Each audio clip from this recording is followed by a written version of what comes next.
समस्त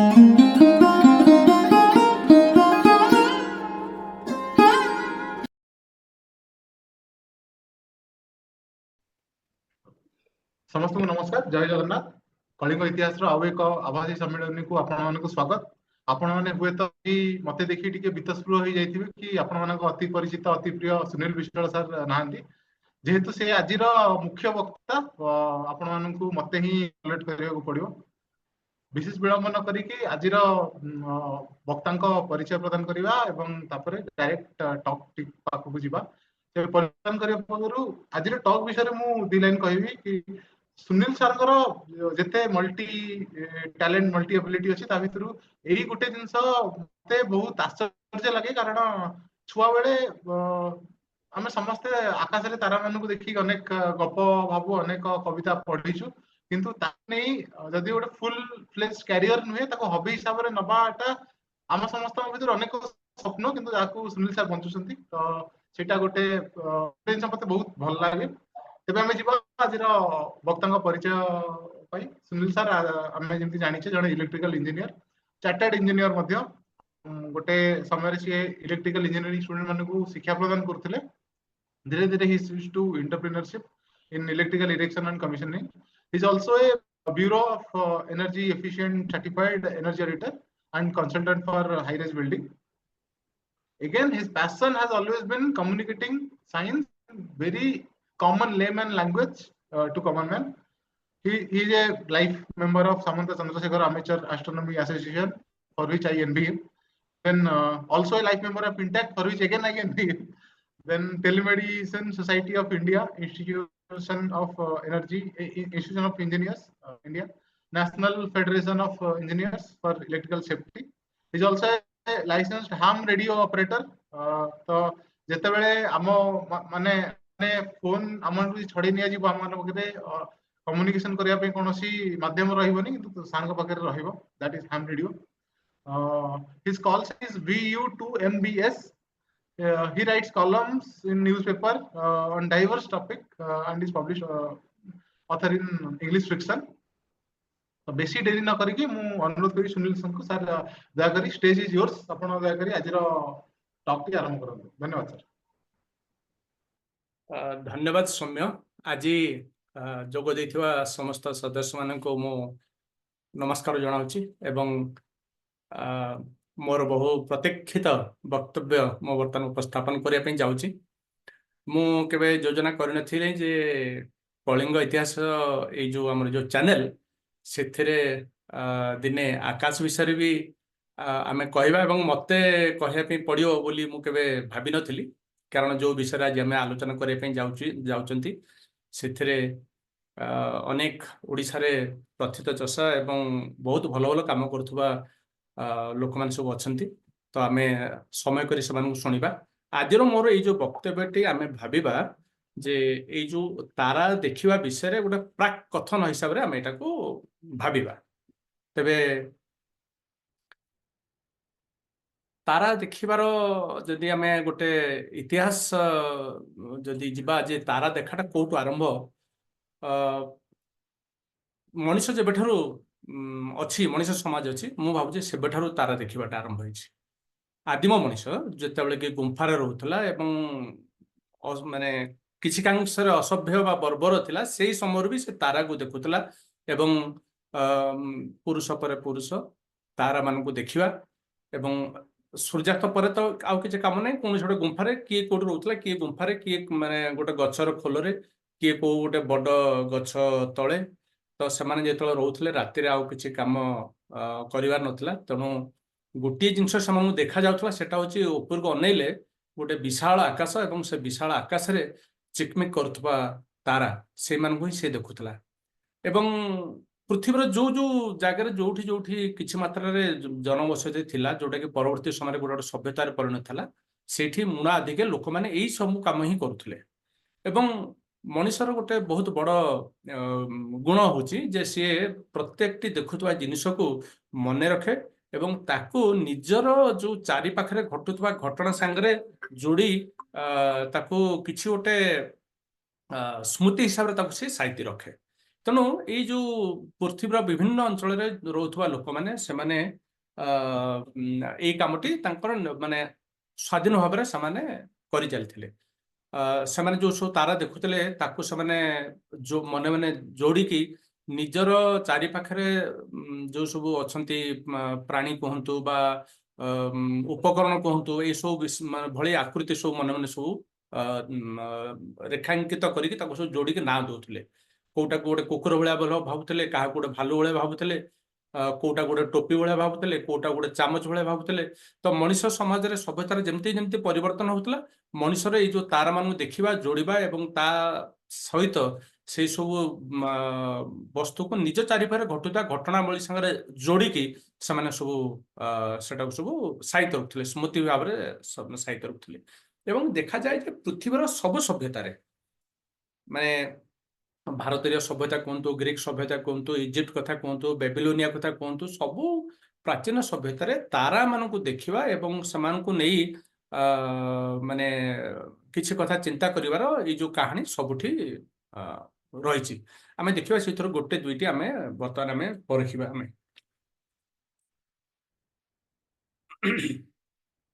ଏଇ ଯୋଉ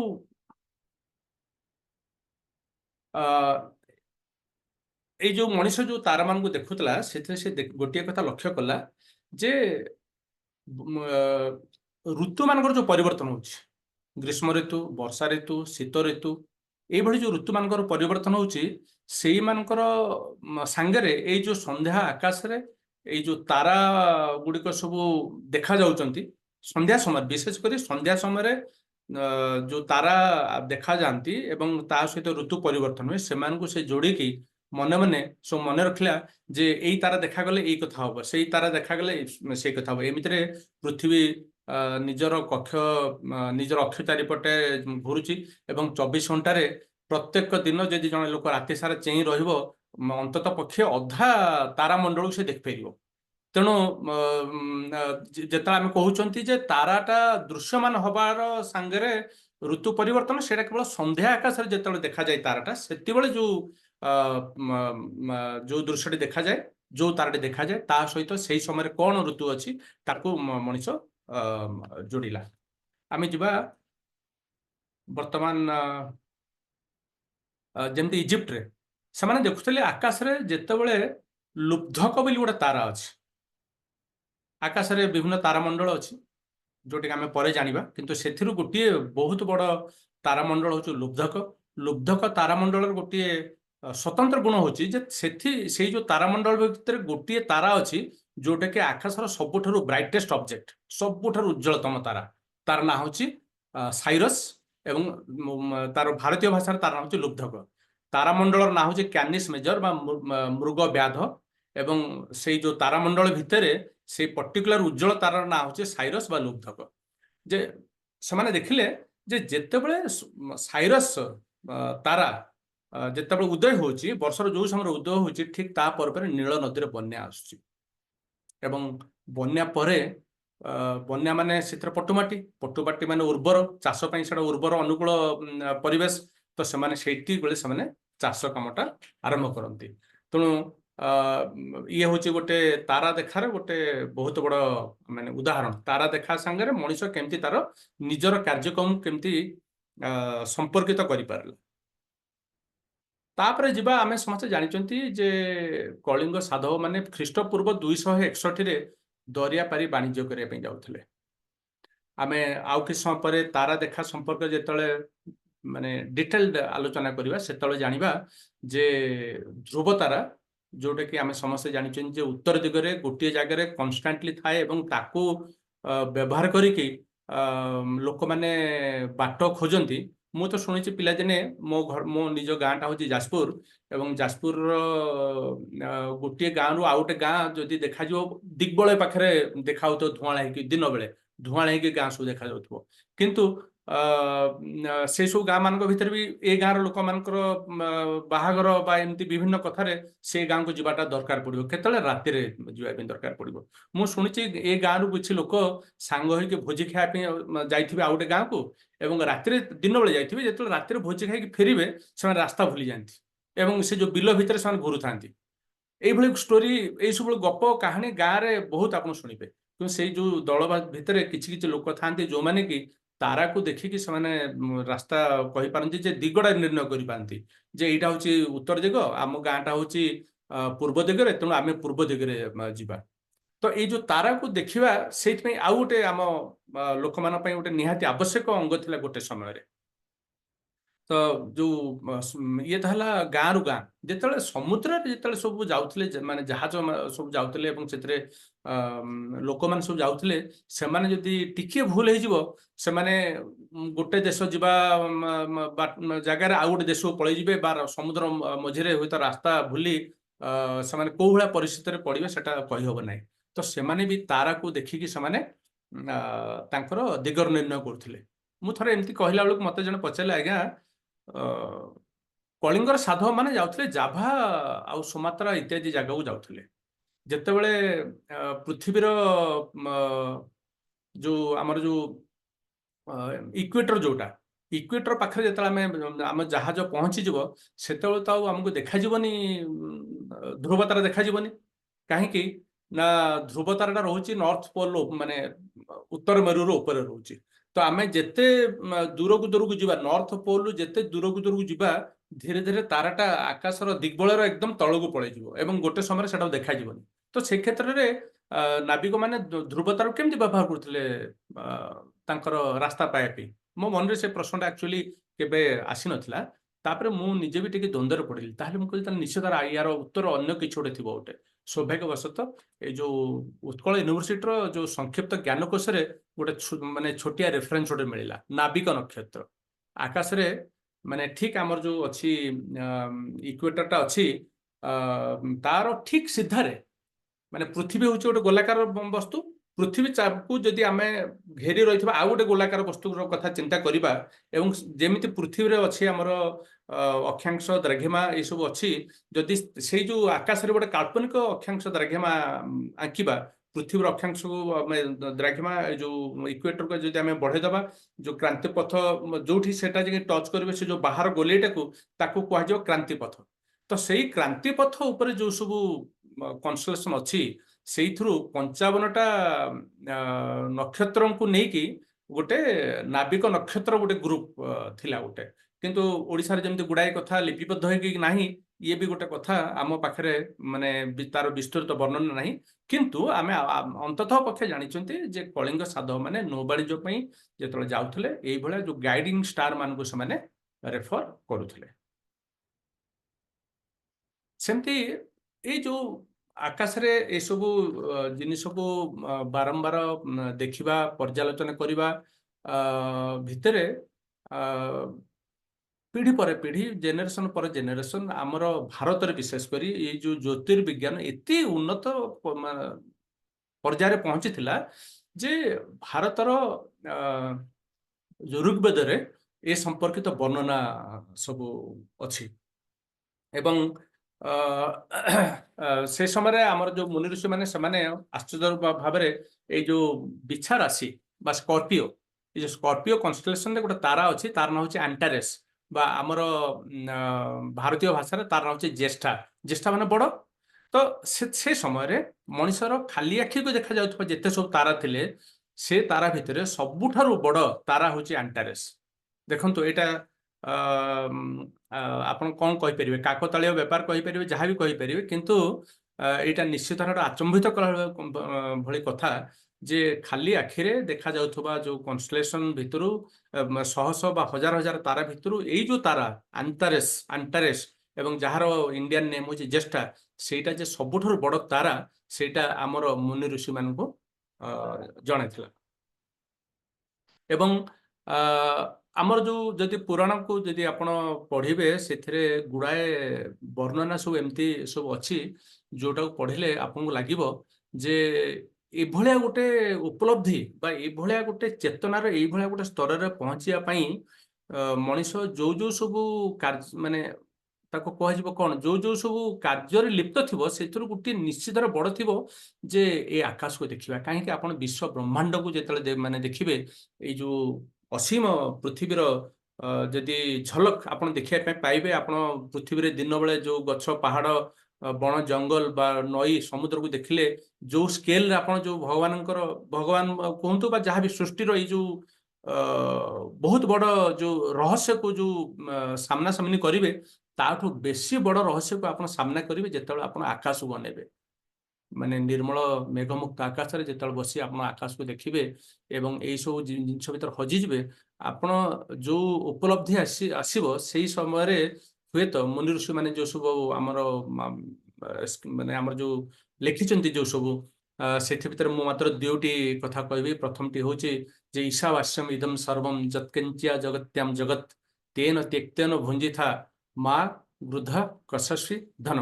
ମୋର ଯଦି ଉଚ୍ଚାରଣରେ କିଛି ଭୁଲ ଥିବ ଆପଣ ମାନେ ନିଜେ ନିଜେ ଠିକ କରି ପଢି ନେବେ, କାରଣ ମୁଁ ସଂସ୍କୃତରେ ମୋର କୌଣସି ପାଣ୍ଡିତ୍ୟ ନାହିଁ। ତେବେ ଏଇ ଯୋଉ ଶ୍ଲୋକଟି ଯେତେବେଳେ ମୁଁ ପଢେ ମୁଁ ନିଜେ ମାନେ ମନ୍ତ୍ରମୁଗ୍ଧ ହେଇଯାଏ ଯେ ଚେତନାର କୋଉ ସ୍ତରରେ ନ ପହଞ୍ଚିଲେ ଜଣେ ଲୋକ ଏଇଭଳିଆ ଗୋଟେ କଥା ନ ଲେଖି ପାରିବ। ସେ କହୁଛନ୍ତି ଯୋଉଟା କି ଆମେ ମଡର୍ନ ସାଇନ୍ସ ବି କହୁଛି ଯେ ମାଇକ୍ରୋସ୍କୋପିକ ର ଏକଦମ ମାଇକ୍ରୋସ୍କୋପି ବା କ୍ୱାଣ୍ଟମ ସ୍କେଲରେ ଯଦି ଆମେ କୌଣସି ବସ୍ତୁକୁ ଦେଖିବା ଏବଂ ଆମ ଆମ ଚାରିପାଖରେ ଥିବା ବସ୍ତୁକୁ ଦେଖିବା ଏବଂ କସ୍ମିକ ସ୍କେଲରେ ଯଦି କୌଣସି ବସ୍ତୁକୁ ଦେଖିବା, ଏ ସବୁ ଭିତରେ ଆମେ ଗୋଟିଏ ଆମେ ପଦାର୍ଥକୁ ସାମ୍ନା କରିବା ଯୋଉଟା କି ଆମେ ତ ବର୍ତ୍ତମାନ ସ୍କ୍ରିପ୍ଚର ବିଷୟରେ କଥାବାର୍ତ୍ତା ହଉଛନ୍ତି, ସେଟା ହଉଛି ବ୍ରହ୍ମ। ତେଣୁ ସେଇ ବ୍ରହ୍ମ ସବୁଠି ଅଛି, ସବୁଠାରୁ ସାନଠୁ ସବୁଠାରୁ ବଡ ଭିତରେ ଅଛି। ଏ ଯୋଉ ମାନେ ଅସୀମ ବିଶ୍ୱ ଆଉ ଏଇ ଯୋଉ ଚଳମାନ ବିଶ୍ୱ, ଏ ଯୋଉ ଜଗତ, ଏ ତା ଭିତରେ ସେଇ ବିଶ୍ୱ ହିଁ ଅଛି। ଆଉ ଏଇଠି ଆଉ ଗୋଟେ ଯୋଉ ନେକ୍ସଟ ଧାଡି, ଏଇଟା ହଉଛି ଗୋଟେ ବଢିଆ ଜିନିଷ, ଗୋଟେ ତେନ ତ୍ୟକ୍ତେନ ଭୁଞ୍ଜିଥା। ମାନେ ତାକୁ କୁହାଯାଏ ତମେ ସବୁ ଜିନିଷକୁ ଗୋଟେ ତ୍ୟାଗର ମନୋବୃତ୍ତି ନେଇକି ତାକୁ ଉପଭୋଗ କର। ମାନେ ମୋ ମତରେ, ଏଇଟା ମୋ ନିଜସ୍ୱ ମତ, ଯେ ଆମେ ଆଜି ସଷ୍ଟେନେବଲ ଡେଭଲପମେଣ୍ଟ ବିଷୟରେ ଯୋଉ ଆମେ ଯୋଉ କଥାବାର୍ତ୍ତା ହଉଛୁ, ଏଇ ଯୋଉ ତେନ ତ୍ୟକ୍ତେନ ଭୁଞ୍ଜିଥା ହଉଛି ସଷ୍ଟେନେବଲ ଡେଭଲପମେଣ୍ଟର ବହୁତ ବଡ ମନ୍ତ୍ର। ଏଟା ଗୋଟେ ତେନ ତ୍ୟକ୍ତେନ ଭୁଞ୍ଜିଥା ମା ବୃଦ୍ଧ କଶସ୍ୱୀ ଧନ। ମୁଁ ଅନ୍ୟ କାହାର କୌଣସି ବସ୍ତୁ ପ୍ରତି ଯେମିତି ଲୋଭ ନ କରେ, କିନ୍ତୁ ଏଇ ଯୋଉ ସଷ୍ଟେନେବଲ ଡେଭଲପମେଣ୍ଟର ଯୋଉ ପ୍ରିନ୍ସିପଲ, ଯେଟା ଆମେ ଆଉଟ ଅଫ୍ ଟପିକ ଟିକେ ପଳେଇ ଯାଉଛନ୍ତି, ତଥାପି ମତେ ଇଚ୍ଛା ହଉଛି ଆପଣମାନଙ୍କୁ ଜଣାଇବା ପାଇଁ। ସଷ୍ଟେନେବଲ ଡେଭଲପମେଣ୍ଟର ମନ୍ତ୍ର ହଉଛି ଯେ meeting tomorrow's requirement, meeting today's requirement without compromising the requirement of a future generation. ସେଇଟା ଆମେ କେମିତି କରିପାରିବା, ସେଇ ଫିଲୋସଫିଟା ହଉଛି ଆମର ସଷ୍ଟେନେବଲ ଡେଭଲପମେଣ୍ଟର ମୂଳ ମନ୍ତ୍ର। ତେନ ତ୍ୟକ୍ତେନ ଭୁଞ୍ଜିଥା ବି ପାଖାପାଖି ସେଇଆ କହୁଛି ଯେ enjoy everything with a sense of detachment. ପୁଣି ସେମିତି ଆଉ ଗୋଟେ ଅଛି ଯେ ପୂର୍ଣ୍ଣମଦ ପୂର୍ଣ୍ଣମିଦମ ପୂର୍ଣ୍ଣସ୍ୟ, କଣ ଏଟା, ପୂର୍ଣ୍ଣମଦଃ ପୂର୍ଣ୍ଣମିଦଂ ପୂର୍ଣ୍ଣାତ୍ ପୂର୍ଣ୍ଣ ମୁଦଚ୍ୟତେ ପୂର୍ଣ୍ଣସ୍ୟ ପୂର୍ଣ୍ଣମାଦାୟ ପୂର୍ଣ୍ଣମେବ ବଶିଷ୍ୟତେ। ଏଇ ଯୋଉ ଲେଖା ଯାଇଛି ଶ୍ଲୋକ, ମାନେ ୟାର ଏକଦମ ସରଳ ବ୍ୟାଖ୍ୟା ହଉଛି ଯେ ଇନଫିନିଟିରେ ଇନଫିନିଟି ଯୋଡ଼ିଲେ ବି ଇନଫିନିଟି, ଇନଫିନିଟିରୁ ଇନଫିନିଟିକୁ କାଢି ନେଲେ ବି ଇନଫିନିଟି, ଇନଫିନିଟିରୁ ହିଁ ଜନ୍ମ। ସମୟ ଠିକ କହୁଛି ତ?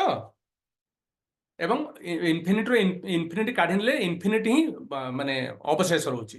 ତ ଭାବିଲେ ଏଇ ଯୋଉ କସ୍ମିକ ସ୍କେଲରେ ଏଇ ସବୁ ଜିନିଷକୁ ଯଦି ଆମେ ନ ଦେଖିବା, ଏଇଭଳିଆ ଚିନ୍ତାଧାରା ଆମ ମନ ଭିତରେ ଆସିବ ନାହିଁ। ତେଣୁ ଭାରତରେ ଜ୍ୟୋତିର୍ବିଜ୍ଞାନ ବା ତାରାକୁ ଦେଖିକି ସେଥିରୁ ଜ୍ଞାନ ଆହରଣ କରିବାର ଯୋଉ ସଂସ୍କୃତି, ଏଟା ବହୁ ପ୍ରାଚୀନ। ତ ଯଦି ଆମେ ସୃଷ୍ଟିର ରହସ୍ୟ ବିଷୟରେ ଯଦି ଆମେ କୌତୂହଳୀ ହେବା, ତାହେଲେ ଆମେ ତାରାକୁ ନ ଦେଖିଲେ ଆମେ ସେ କାମଟା ବେଶୀ ମାନେ ଭଲ ଭାବରେ କରିପାରିବା ନାହିଁ। ମାନେ ଯଦି ଜଣେ ଲୋକ ଏଇ ସୃଷ୍ଟିର ରହସ୍ୟ ବିଷୟରେ ଜାଣିବା ପାଇଁ ଚାହୁଁଛି, ଚର୍ଚ୍ଚା କରିବା ପାଇଁ ଚାହୁଁଛି, ସିଏ ନିଶ୍ଚିତ ଭାବରେ ତାରା ସବୁଠାରୁ ମାନେ ସର୍ବନିମ୍ନ କାମ ଯୋଉଟା ସିଏ କରିବା ଉଚିତ, ସେଟା ହଉଛି ତାରା ଦେଖିବା। ତ ଏ ତାରା ଦେଖିବା ପାଇଁ ଆମେ ବର୍ତ୍ତମାନ ଦେଖିବା ଯେ ସବୁଠାରୁ ଭଲ ସମୟ କଣ। ତାରା ଦେଖାଯାଉଛି ଆକାଶରେ ଏବଂ ଆମେ ରହୁଛୁ ପୃଥିବୀରେ। ପୃଥିବୀ ଓ ଆକାଶ ଭିତରେ ଯୋଉ ଜିନିଷଟି ଆମକୁ ପାର ହେଇକି ଆମ ପାଖରେ ତାରାରୁ ଆଲୋକ ଆସି ପହଞ୍ଚୁଛି, ସେଟା ହଉଛି ଆମର ବାୟୁମଣ୍ଡଳ, ଯୋଉଥିରେ କି ଅଛି ଧୂଳିକଣା ଅଛି, ଆଉ ସେଥିରେ ବାଦଲ ବି ଅଛି। ତ ବର୍ଷରେ ଯଦି ଆପଣ ଗ୍ରୀଷ୍ମ ଋତୁଟା ଦେଖିବେ, ତାହେଲେ କଣ ହବ ନା, ଗ୍ରୀଷ୍ମ ଋତୁରେ ବାୟୁମଣ୍ଡଳରେ ବହୁତ ପରିମାଣରେ ଧୂଳିକଣା ଥିବ ଏବଂ ଜଳୀୟ ବାଷ୍ପ ବି ଥିବ। ଏବଂ ବର୍ଷା ଦିନେ ବର୍ଷା ଯୋଗୁଁ ସେଇ ଯୋଉ ଧୂଳିକଣା ଧୋଇଯିବ ଏବଂ ବାୟୁମଣ୍ଡଳଟା କ୍ଲିନ ହେଇଯିବ ଏବଂ ବର୍ଷା ଦିନ ସରିଗଲା ପରେ ଆକାଶରେ ବାଦଲ ବି ଆଉ ରହିବ ନାହିଁ। ତେଣୁ অক্টোবর, নভେম্বର, ଡିସେମ୍ବର, ଜାନୁଆରୀ এইটা হচ্ছে আমার তারা দেখাଳି ମାନଙ୍କ ପାଇଁ ଏଇଟା ହଉଛି ଗୋଟେ ସୁବର୍ଣ୍ଣ ସମୟ। କାହିଁକି ନା ଏତେ କ୍ଲିଅର ଭ୍ୟୁ ଏବଂ ଯଦି ଆପଣ ଯୋଜନା କରିବେ ଯେ ଅମକ ତାରିଖ ଦିନ ସନ୍ଧ୍ୟାରେ ମୁଁ ଆସିବି ଅମକ ସ୍କୁଲରେ ଗୋଟେ ତାରା ଦେଖିବା ମାନେ ଯୋଜନା କରିବା, ତାହେଲେ ଆପଣ ସିଓର ହେଇପାରିବେ ଏଇ ସମୟରେ ଯେ ସେ ମାନେ ସେଦିନ ଆକାଶଟା ମେଘମୁକ୍ତ ଥିବ। କିନ୍ତୁ ବର୍ଷର ଅନ୍ୟ ସମୟରେ ଆପଣ କେବେ ମାନେ ନିଶ୍ଚିତ ହେଇପାରିବେ ନାହିଁ ଯେ ଆକାଶଟା ମେଘମୁକ୍ତ ଥିବ ବା ବାଦଲରେ ଢାଙ୍କି ହେଇଥିବ ବୋଲି। ଦ୍ୱିତୀୟ ପ୍ରଶ୍ନ ହଉଛି ଯେ ଟେଲିସ୍କୋପ ଦରକାର ନା ନାହିଁ। ଦେଖନ୍ତୁ, ଯଦି ଆପଣ ତାରା ଦେଖିବା ପାଇଁ ଚାହୁଁଛନ୍ତି, ତାରା ଦେଖିବା ପାଇଁ ଟେଲିସ୍କୋପର କୌଣସି ଆବଶ୍ୟକତା ନାହିଁ। କାହିଁକି? ତାରା ମାନେ ଆମଠାରୁ ଏତେ ଦୂରରେ ଅଛନ୍ତି ଯେ ପୃଥିବୀର ସବୁଠାରୁ ବଡ଼ ଅପ୍ଟିକାଲ ଟେଲିସ୍କୋପରେ ଗୋଟେ ତାରା ତାରା ଭଳିଆ ହିଁ ଦେଖାଯିବ। ଏବଂ ଆମେ ଯେତେବେଳେ ତାରା ଦେଖୁଛନ୍ତି ସେତେବେଳେ ଆମେ ଏଇ ଯୋଉ ତାରା ମାନଙ୍କର କନଷ୍ଟେଲେସନଟାକୁ ତାଙ୍କର ଯୋଉ ଦଳ ଦଳ କରିକି ଆମେ ଗାର ଟାଣିକି ଆମକୁ ଯୋଉ ଆକୃତି ଦେଇକି ଆମେ ତାଙ୍କୁ ଆକାଶଟା ଗୋଟେ ମ୍ୟାପଟେ ବନେଇଛନ୍ତି, ସେଇ ମ୍ୟାପ ଅନୁସାରେ ସେଇ ଆକୃତି ଅନୁସାରେ ଆମେ ତାଙ୍କୁ ଚିହ୍ନିବାଟା ହଉଛି ସବୁଠାରୁ ବଡ଼ ଆମର ଲକ୍ଷ୍ୟ। ଥରେ ଆପଣ ସାରା ଆକାଶଟାକୁ ଯେତେବେଳେ ଆପଣ ମନେ ରଖିଦେବେ, ତାପରେ ଗୋଟିଏ ନିର୍ଦ୍ଦିଷ୍ଟ ଅଞ୍ଚଳକୁ ଯଦି ଆପଣ ଷ୍ଟଡି କରିବା ପାଇଁ ଚାହିଁବେ, ଧରନ୍ତୁ ଓରାୟନ କନଷ୍ଟେଲେସନ, ସେ ଓରାୟନ କନଷ୍ଟେଲେସନ ବା ତାକୁ ଆମର ଆମ ଭାରତୀୟ ଭାଷାରେ ତାର ନାଁ ହଉଛି କାଳପୁରୁଷ ମାନେ ତାରାମଣ୍ଡଳ। କାଳପୁରୁଷ ତାରାମଣ୍ଡଳ ଭିତରେ କିଛି ଅଛି, ତାକୁ କୁହନ୍ତି ନେବୁଲା। ସେ ନେବୁଲାକୁ ଷ୍ଟଡି କରିବା ପାଇଁ ହେଲେ ଆପଣଙ୍କୁ ଦରକାର ଟେଲିସ୍କୋପ। କିନ୍ତୁ କାଳପୁରୁଷ ତାରାମଣ୍ଡଳକୁ ଦେଖିବା ପାଇଁ ଆପଣଙ୍କୁ ଟେଲିସ୍କୋପ ଦରକାର ନାହିଁ। କାଳପୁରୁଷର ଯୋଉ ତାରା ଗୁଡାକ ଅଛି, ଚାରିକଡ଼ରେ ଚାରିଟା ତାରା, ସେ ପ୍ରତ୍ୟେକ ତାରାର ରଙ୍ଗ ଅଲଗା। ତାର ରଙ୍ଗ ଅଲଗା ଏଇଥିପାଇଁ ଯେ ତାର ଯୋଉ କନଷ୍ଟିଚ୍ୟୁଏଣ୍ଟ ମେଟେରିଆଲ୍ସ ଅଲଗା, ସେମାନେ ଆମଠାରୁ କେତେ ଦୂରତାରେ ଅଛନ୍ତି ସେ ଅଲଗା, ତେଣୁ ସେ ତାର ସର୍ଫେସ୍ ଟେମ୍ପରେଚର ଅଲଗା। ତେଣୁ ତାକୁ ଧରିକି ଓରାୟନ କନଷ୍ଟେଲେସନର ବା କାଳପୁରୁଷ ତାରାମଣ୍ଡଳ ସବୁ ତାରାର କଲର ଅଲଗା, କୋଉଟା ବ୍ଲୁ ଷ୍ଟାର, କୋଉଟା ରେଡ୍ ଜାୟାଣ୍ଟ, କୋଉଟା ଅରେଞ୍ଜ। ତେଣୁ ତାକୁ ଧରିକି ତାର ସର୍ଫେସ୍ ଟେମ୍ପରେଚର ଅଛି। ତେଣୁ ଟେଲିସ୍କୋପ ଦରକାର ନାହିଁ। ଟେଲିସ୍କୋପ ଦରକାର ଆପଣ ଗ୍ରହକୁ ଦେଖିବା ପାଇଁ, ଶନି ଗ୍ରହର ବଳୟକୁ ଦେଖିବା ପାଇଁ, ଜହ୍ନର ବା ଚନ୍ଦ୍ରର ଯୋଉ ତାର ଯୋଉ ସର୍ଫେସରେ ତାର ଯୋଉ ପୃଷ୍ଠ ଦେଶରେ ଯୋଉ ସବୁ ପାହାଡ ଏବଂ ଖାଲ ଏସବୁ ଅଛି, ତାକୁ ଦେଖିବା ପାଇଁ ଟେଲିସ୍କୋପ। ତାରା ଦେଖିବା ପାଇଁ ଟେଲିସ୍କୋପ ଦରକାର ନାହିଁ। ଆଉ ତାରା ଦେଖିବା ପାଇଁ ଉପଯୁକ୍ତ ସ୍ଥାନ, ତାରା ଦେଖିବା ପାଇଁ ଉପଯୁକ୍ତ ସ୍ଥାନ ହଉଛି ଖୋଲା ପଡିଆ। ମାନେ ଆପଣ ତାରା ଦେଖିବାଟା ଆରମ୍ଭ ହବ ଧ୍ରୁବ ତାରାଠାରୁ। ଧ୍ରୁବ ତାରାଟା ହଉଛି ଆମର ଭାରତ ପାଇଁ, ମାନେ ମୁଁ ଯାହା ବି କହୁଛି ଏଇଟା ସ୍ଥାନ ସାଙ୍ଗରେ ଜଡିତ। ମାନେ ଆମେରିକାରେ ରହୁଥିବା ଜଣେ ଲୋକ ଉତ୍ତର ଆମର ଧ୍ରୁବ ତାରାକୁ ଦେଖିବା ପାଇଁ ହେଲେ ସେ ଏମିତି ଦେଖିବା ପାଇଁ ପଡିବ। କିନ୍ତୁ ଭାରତରେ ଜଣେ ରହୁଥିବା ଜଣେ ଲୋକ, ସିଏ ଯଦି ଧ୍ରୁବ ତାରାକୁ ଦେଖିବା ପାଇଁ ଚାହିଁବ, ତାହେଲେ ଏଇ ସିଧାରେ ଦେଖିବା ପାଇଁ ପଡିବ। ମାନେ ଆମର ଦିଗ୍ବଳୟର 20 ଡିଗ୍ରୀ ଉପରେ ଆମେ ଧ୍ରୁବ ତାରା ଦେଖିପାରିବା। ମୋଟାମୋଟି ଭାରତ ପାଇଁ ଯେମିତି ଆମେ ଇଣ୍ଡିଆନ ଷ୍ଟାଣ୍ଡାର୍ଡ ଟାଇମ ବାହାର କରିଛନ୍ତି, ସେମିତି ଆମର ସାରା ଇଣ୍ଡିଆ ପାଇଁ ଷ୍ଟାଣ୍ଡାର୍ଡ ଯୋଉ ଆମେ ସ୍ଥିର କରିଛନ୍ତି ଧ୍ରୁବ ତାରାକୁ ଦେଖିବା ପାଇଁ, ସେଟା ହଉଛି 20 ଡିଗ୍ରୀ। କିନ୍ତୁ ତା ବି ଠିକ ନୁହେଁ, କାରଣ କାଶ୍ମୀର ଆଉ କେରଳ ଭିତରେ ବି ବହୁତ ପରିବର୍ତ୍ତନ ହେଇଯିବ। ତେଣୁ କାଶ୍ମୀରର ଲୋକ ପାଇଁ ଟିକେ ସେଟା 21-22 ହେଇପାରେ, କେରଳର ଲୋକ ପାଇଁ ସେଟା 18 ହେଇପାରେ। କିନ୍ତୁ ମୋଟାମୋଟି ମାନେ ସାରା ଭାରତ ପାଇଁ ଆମେ ସ୍ଥିର କରିଛୁ ଯେ 20 ଡିଗ୍ରୀ ଉପରେ ଆମର ଇଏଟା ରହିବ, କୋଉଟା ଧ୍ରୁବ ତାରା। ତେଣୁ ଯଦି 20 ଡିଗ୍ରୀ ଉପରେ ରହିବ ଧ୍ରୁବ ତାରା, ଯଦି ଆପଣ ଯୋଉଠି ତାରା ଦେଖିବା ପାଇଁ ଯୋଉ ସ୍ଥାନଟି ବାଛିବେ, ଯଦି ତା ଚାରି ପାଖରେ ଉଚ୍ଚା ଉଚ୍ଚା ଗଛ ଥିବ, ତାହେଲେ ତ ଆପଣ ଦେଖିପାରିବେନି। 20 ଡିଗ୍ରୀ ହାଇଟରେ ଗଛଟା ତ କଭର କରିଦବ, ଆପଣ ଧ୍ରୁବ ତାରାକୁ ଦେଖିପାରିବେ ନାହିଁ। ସେମିତି ଯଦି ପାହାଡ ଥିବ କିମ୍ବା କୌଣସି ବଡ ବିଲ୍ଡିଂ ଥିବ, ତାହେଲେ ବି ଦେଖାଯିବ ନାହିଁ। ଯଦି ଆପଣ ସହର ଭିତରେ ଦେଖିବେ, ତାହେଲେ ଆଲୋକ ଯୋଗୁଁ ଆପଣ ଗୁଡାଏ ତାରା ଦେଖିପାରିବେ ନାହିଁ। ତେଣୁ ଆପଣଙ୍କୁ ଦରକାର ଗୋଟେ ଖୋଲା, ଅନ୍ଧାରୁଆ ଆଉ ବିସ୍ତୀର୍ଣ୍ଣ ପଡିଆ ଗୋଟେ ଦରକାର ତାରା ଦେଖିବା ପାଇଁ। ସେଇଥିପାଇଁ ଆମର ଯୋଉ ଅବଜରଭେଟରୀ ଗୁଡାକ ଜେନେରାଲି ମଣିଷ ବସତି ଠାରୁ ବା ସହର ମାନଙ୍କ ଠାରୁ ବା ଆଲୋକିତ ସ୍ଥାନ ଠାରୁ ଦୂରରେ ପାହାଡ ପାହାଡ ଉପରେ ଗୋଟେ ଗୋଟେ ରିମୋଟ ଜାଗାରେ ଥାଏ। ଯେମିତି ଆପଣ ଇଣ୍ଡିଆରେ ହ୍ୟାନଲେ ଅବଜରଭେଟରୀ ଅଛି। ତାପରେ ଆଉ ଗୋଟେ ବଢିଆ ଇଣ୍ଟରେଷ୍ଟିଂ କଥା ଅଛି, ଆମର ଗୋଟେ କଥାଟା ଆମେ ପିଲାଦିନୁ ଶୁଣିଥାନ୍ତି, କହିଥାନ୍ତି ଯେ ଚୌର ନିନ୍ଦନ୍ତି ଚନ୍ଦ୍ରମା।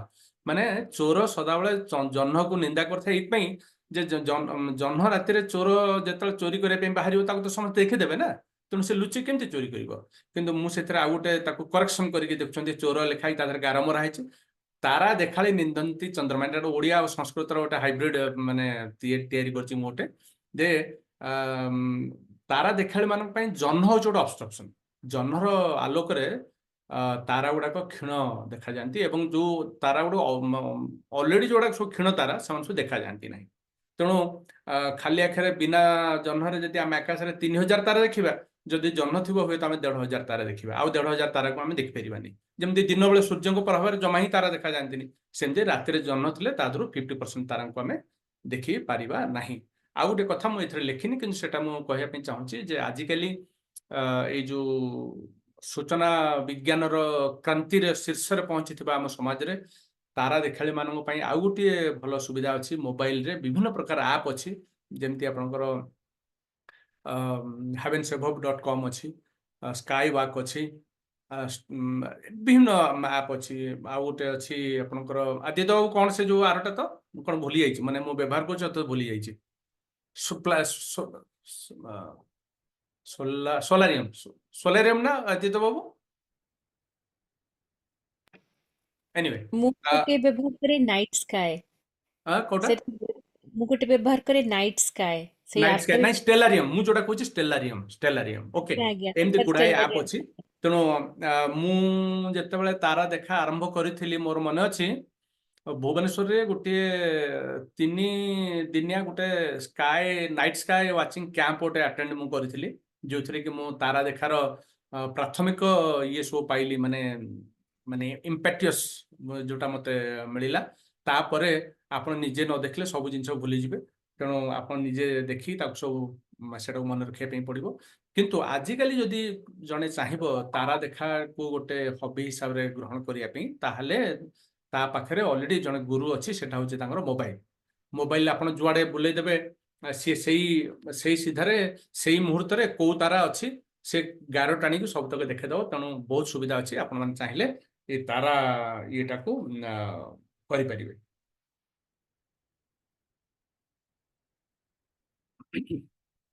ତ ଯେମିତି ମୁଁ କିଛି ସମୟ ଆଗରୁ କହୁଥିଲି, ତାରା ଦେଖାଟା ଆରମ୍ଭ ହବ ଧ୍ରୁବ ତାରାରୁ। ଅନେକ ଲୋକଙ୍କର ଧାରଣା ଯେ ଧ୍ରୁବ ତାରା କାଳେ କିଛି ଗୋଟେ ବ୍ରାଇଟ୍ ଷ୍ଟାର ହେଇଥିବ, ବା କିଛି ଗୋଟେ ମାନେ ସ୍ୱତନ୍ତ୍ର ତାର ଥିବ। ସେ ସ୍ୱତନ୍ତ୍ରଟା ଆକ୍ଚୁଆଲି କଣ? ଧ୍ରୁବ ତାରା ଗୋଟେ ବ୍ରାଇଟ୍ ଷ୍ଟାର ନୁହେଁ। ଧ୍ରୁବ ତାରାର ଗୋଟିଏ ସ୍ୱତନ୍ତ୍ରତା ହେଲା ଯେ ଯଦି ଆପଣ କିଛି ଘଣ୍ଟାର ବ୍ୟବଧାନରେ ଆକାଶକୁ ଦେଖିବେ, ଆପଣ ଦେଖିବେ ଯେ ସବୁତକ ତାରା ଯୋଉଠି ଥିଲେ ସେଠି ନାହାନ୍ତି, ଟିକେ ପଶ୍ଚିମ ଆଡକୁ ପଳେଇ, ମାନେ ଯେମିତି ସୂର୍ଯ୍ୟ ପୂର୍ବରୁ ଉଦୟ ହେଇକି ପଶ୍ଚିମର ଅସ୍ତ ହୁଏ, ଯେହେତୁ ପୃଥିବୀ ନିଜ ଅକ୍ଷ ଚାରିପଟେ ଘୁରୁଛି, ସେଇଥିପାଇଁ ଆକାଶରେ ଯାହା ବି ଅଛି ସବୁତକ ପୂର୍ବରେ ଉଦୟ ହେବ ଆଉ ପଶ୍ଚିମରେ ଅସ୍ତ ହେଲା ଭଳି ଦେଖାଯିବ। ଏଟା ସ୍ୱାଭାବିକ। ଏଟା ତ ତାରା ମାନେ ବି ସେଇଆ। କିନ୍ତୁ ଗୋଟିଏ ତାରା ଧ୍ରୁବ ତାରା, ଯିଏକି ତାର ସ୍ଥାନ ପରିବର୍ତ୍ତନ କରିନଥାଏ। ତ କିନ୍ତୁ ତାମାନେ ଧ୍ରୁବ ତାରାକୁ ଚିହ୍ନିବା ପାଇଁ କଣ ଆମେ କେତେ ଘଣ୍ଟା ଅପେକ୍ଷା କରିବା ଆଉ ସବୁ ତାରାଙ୍କୁ ଦେଖିକି ମନେ ରଖିପାରିବେ କି ଯେ କୋଉଟା ମୁଭ୍ କରୁଛି କୋଉଟା ମୁଭ୍ କରୁନି? ତ ତା ପାଇଁ ଆକାଶରେ 2ଟା ଚାବିକାଠି ଅଛି। ସେ 2ଟା ଚାବିକାଠିରୁ ଗୋଟିଏର ନାଁ ହଉଛି, ଆମେ ମାନେ ସମସ୍ତେ ଭଲ ଭାବରେ ସେ ନାଁ ସହିତ ପରିଚିତ, ସେଟା ହଉଛି ସପ୍ତର୍ଷି ମଣ୍ଡଳ। ଆକାଶରେ ସପ୍ତର୍ଷି ମଣ୍ଡଳ ଆଉ 1000 ତାରା ଭିତରୁ ସପ୍ତର୍ଷି ମଣ୍ଡଳକୁ ଆମେ ଚିହ୍ନିବା ଭାରି ସହଜ, ଏଇଥିପାଇଁ ଯେ ତାର ଗୋଟେ ନିର୍ଦ୍ଦିଷ୍ଟ ପ୍ରକାର ଆକୃତି ଯୋଗୁଁ। ଆମେ ବର୍ତ୍ତମାନ ଯୋଉଟା ଦେଖୁଛନ୍ତି, ଏଇ ଯୋଉ ଇଏଟା ଦେଖୁଛନ୍ତି, ଏଇଟା ହଉଛି ସପ୍ତର୍ଷି ମଣ୍ଡଳ। ଆକ୍ଚୁଆଲି ମୁଁ ଏଇ ଲେଖା ସାଙ୍ଗରେ ମ୍ୟାଚ୍ କରିବା ପାଇଁ ଟିକେ ଏମିତି ତେଢା କରିଦିଏ। ଏଟା ମୁଁ ନିଜେ ଆଙ୍କିଛି। ଏଟା ମୁଁ ଯେତେବେଳେ ପ୍ରତ୍ୟେକ ବର୍ଷ ସ୍କୁଲ କୁହନ୍ତୁ ବା ବଡ ଲୋକମାନଙ୍କ ପାଇଁ କୁହନ୍ତୁ ବା ଯାହା ପାଇଁ ବି ମୁଁ ତାରା ଦେଖା କ୍ୟାମ୍ପ କରେ, ତ ମୁଁ ସେମାନଙ୍କ ପାଇଁ ଯୋଉ ପୋଷ୍ଟରଟି ତିଆରି କରିଥାଏ, ଏଇଟା ହଉଛି ସେଇ ପୋଷ୍ଟର। ଏଥିରେ 1 2 ମୁଁ ଯୋଉ ମାଉସ ମୁଭ୍ କରୁଛି ଦେଖାଯାଉଛି? ନାଇଁ ସାର୍, ଏବେ ଯାଏ ଦେଖାଉନି। ମାଉସ ବି ହ୍ୱାଇଟ୍ କଲର ହେଇଯାଇଛି ନା କଣ? କୋଉ ପଏଣ୍ଟର କଲେ? ଆଚ୍ଛା, ମାଉସ ଟା ମୁଭ୍ କଲେ ଜଣା ପଡୁନି ନା? ନା ନା ଜଣା ପଡୁନି। ଆଚ୍ଛା, ଠିକ ଅଛି, ଠିକ ଅଛି। ଲେଜର ପଏଣ୍ଟର କରିଦିଅନ୍ତୁ। ସେଟା ରାଇଟ୍ କ୍ଲିକ୍ କରନ୍ତୁ। ନା, ଏଠି ତ ରାଇଟ୍ କ୍ଲିକ୍ କଲେ ହବନି, ମତେ ଗୋଟେ minute. Right click, display setting. ଆମକୁ କ୍ଲିୟରଲି ଦେଖାଯାଉଛି, ଆପଣ କହିଲେ ବି ଚଳିଯିବ। ଓକେ, ଠିକ ଅଛି, ତାହେଲେ ସେୟା କରିବା। ଓକେ, ଆମର ଏଇ ଯୋଉ ଚିତ୍ରରେ ଯୋଉ ଗାର ଟଣା ହେଇକି ଗୋଟେ କ୍ୱେଶ୍ଚିନ୍ ମାର୍କ ଭଳିଆ, ପ୍ରାୟ କ୍ୱେଶ୍ଚିନ୍ ମାର୍କ ଭଳିଆ ଦେଖାଯାଉଛି, ସେଟା ହଉଛି ସପ୍ତର୍ଷି ମଣ୍ଡଳ। ଏ ସପ୍ତର୍ଷି ମଣ୍ଡଳର ଯୋଉ ଉପର 2ଟା ତାରାକୁ ଯଦି ଆମେ ଯୋଡ଼ିକି ତାକୁ ଲମ୍ବେଇ ଦବା, ମାନେ କିଛି ସମୟ ପରେ ସିଏ ଆସି ଧକ୍କା ଖାଇବ ଗୋଟେ ତାରାରେ। ସେ ତାରାର ସେମିତି କିଛି ବିଶ୍ୱାସ ନା, ସେଟା ଉଜ୍ଜଳ ତାରା ନା ଗୋଟେ କ୍ଷୀଣ ତାରା। ଏକମାତ୍ର ବିଶ୍ୱସ୍ତ ହଉଛି ଯେ ସେଇ ଯୋଉ ସପ୍ତର୍ଷି ମଣ୍ଡଳର ଉପର ତାରା ଦିଟାକୁ ଯୋଡିକି ଯଦି ଆମେ ତଳୁ ଲମ୍ବେଇ ଦବା, ସିଏ ଆସି ଯୋଉ ତାରା ଦେହରେ ଧକ୍କା ଖାଇବ ସେଇଟା ହଉଛି ଆପଣଙ୍କର ଧ୍ରୁବ ତାରା। ଧ୍ରୁବ ତାରା ଯଦି ଜଣେ ଉତ୍ତର ମେରୁରେ ଜଣେ ଲୋକ ଠିଆ ହେଇଥିବ, ସିଧା ଯଦି ମୁଣ୍ଡ ଟେକିକି ଉପରକୁ ଅନେଇବ, ମାନେ ସେଟା କୁହାଯାଏ ଜେନିଥ୍। ତାର ଜେନିଥ୍ରେ ଅଛି ଏଇ ତାରାଟା। ଏବଂ ତେଣୁକରି ଯେହେତୁ ଉତ୍ତର ମେରୁର ଠିକ ଉପରେ ଅଛି, ପୃଥିବୀ ଯୋଉ ନିଜର ଯୋଉ ଅକ୍ଷ ଚାରିପଟେ ଯୋଉ ଘୁରୁଛି, ସେ ଅକ୍ଷର ଯୋଉ କାଳ୍ପନିକ ରେଖା ଯଦି ଆମେ ଟାଣିବା, ଇଏ ଯାଇକି ସେ ଧ୍ରୁବ ତାରାରେ ବାଜିବ। ମାନେ ସପ୍ତର୍ଷି ମଣ୍ଡଳରୁ ଆମେ ଚିହ୍ନିଲେ, ତାପରେ ଆମେ ବର୍ତ୍ତମାନ ଧ୍ରୁବ ତାରା ବିଷୟରେ ଆଲୋଚନା କରୁଛନ୍ତି। ତ ଧ୍ରୁବ ତାରା କୋଉଠି ଅଛି ନା, ପୃଥିବୀର ଅକ୍ଷର ଠିକ ଉପରେ, ଉତ୍ତର ମେରୁର ଠିକ ଉପରେ ଏଇ ଯୋଉ ଧ୍ରୁବ ତାରାଟା ଅଛି। ତେଣୁ ଆପଣ ଭାବନ୍ତୁ, ଯେତେବେଳେ ଆପଣ ଗୋଟେ ଛତା ଧରିଛନ୍ତି, ଛତାଟାକୁ ଯଦି ବୁଲେଇବେ, ତାହେଲେ ଛତାର ସବୁ ଜିନିଷ ବୁଲିବ, କିନ୍ତୁ ଯୋଉଠି ଷ୍ଟିଲ ରଡଟା ପଶିକି ଉପରେ ବାହାରି ଯାଇଛି, ସେଇଟା ତ ଯୋଉଠି ସେଠି ରହିବ ନା ପୋଜିସନଟା। ଇଏ ଠିକ ସେଇଭଳିଆ ପୃଥିବୀ ଚାରିପଟେ ଯଦି ଗୋଟେ ବଡ ଛତା କିଏ ଖୋଲିକି ଧରେ ଏବଂ ତାକୁ ବୁଲାଏ, ଇଏ ଠିକ ସେଇ ଛତାର ବେଣ୍ଟ ଯୋଉଠି ଛତା କନାକୁ ପଶିକି ବାହାରକୁ ଆରପଟେ ବାହାରି ଯାଇଛି, ଇଏ ସେଇ ଜାଗାରେ ଅଛି। ତେଣୁକରି ଅନ୍ୟ ତାରା ସବୁ ବୁଲିଲା ଦେଖାଗଲେ ବି ଇଏ କିନ୍ତୁ ଗୋଟିଏ ଜାଗାରେ ସ୍ଥିର ହୋଇକି ଦେଖାଯାଏ। ଥରେ ଯେତେବେଳେ ଆପଣ ଧ୍ରୁବ ତାରାକୁ ପାଇଯିବେ, ତାହେଲେ ଆପଣ ଜାଣିଯିବେ ଯେ ଦିଗ ଜାଣିଯିବେ। ମାନେ ଯୋଉ ଜାଗାରେ ଆପଣ ଠିଆ ହେଇଛନ୍ତି, ଧରନ୍ତୁ ସେଇଠୁ ଉତ୍ତର ଦିଗ ଜାଣିଗଲେ, ତାହେଲେ ଆପଣ ଡାହାଣ ହାତଟା ହଉଛି ପୂର୍ବ ଦିଗ, ବାଁ ପଟଟା ହଉଛି ପଶ୍ଚିମ ଦିଗ, ଏବଂ ଆପଣଙ୍କ ପଛ ପଟଟା ହଉଛି ଦକ୍ଷିଣ ଦିଗ।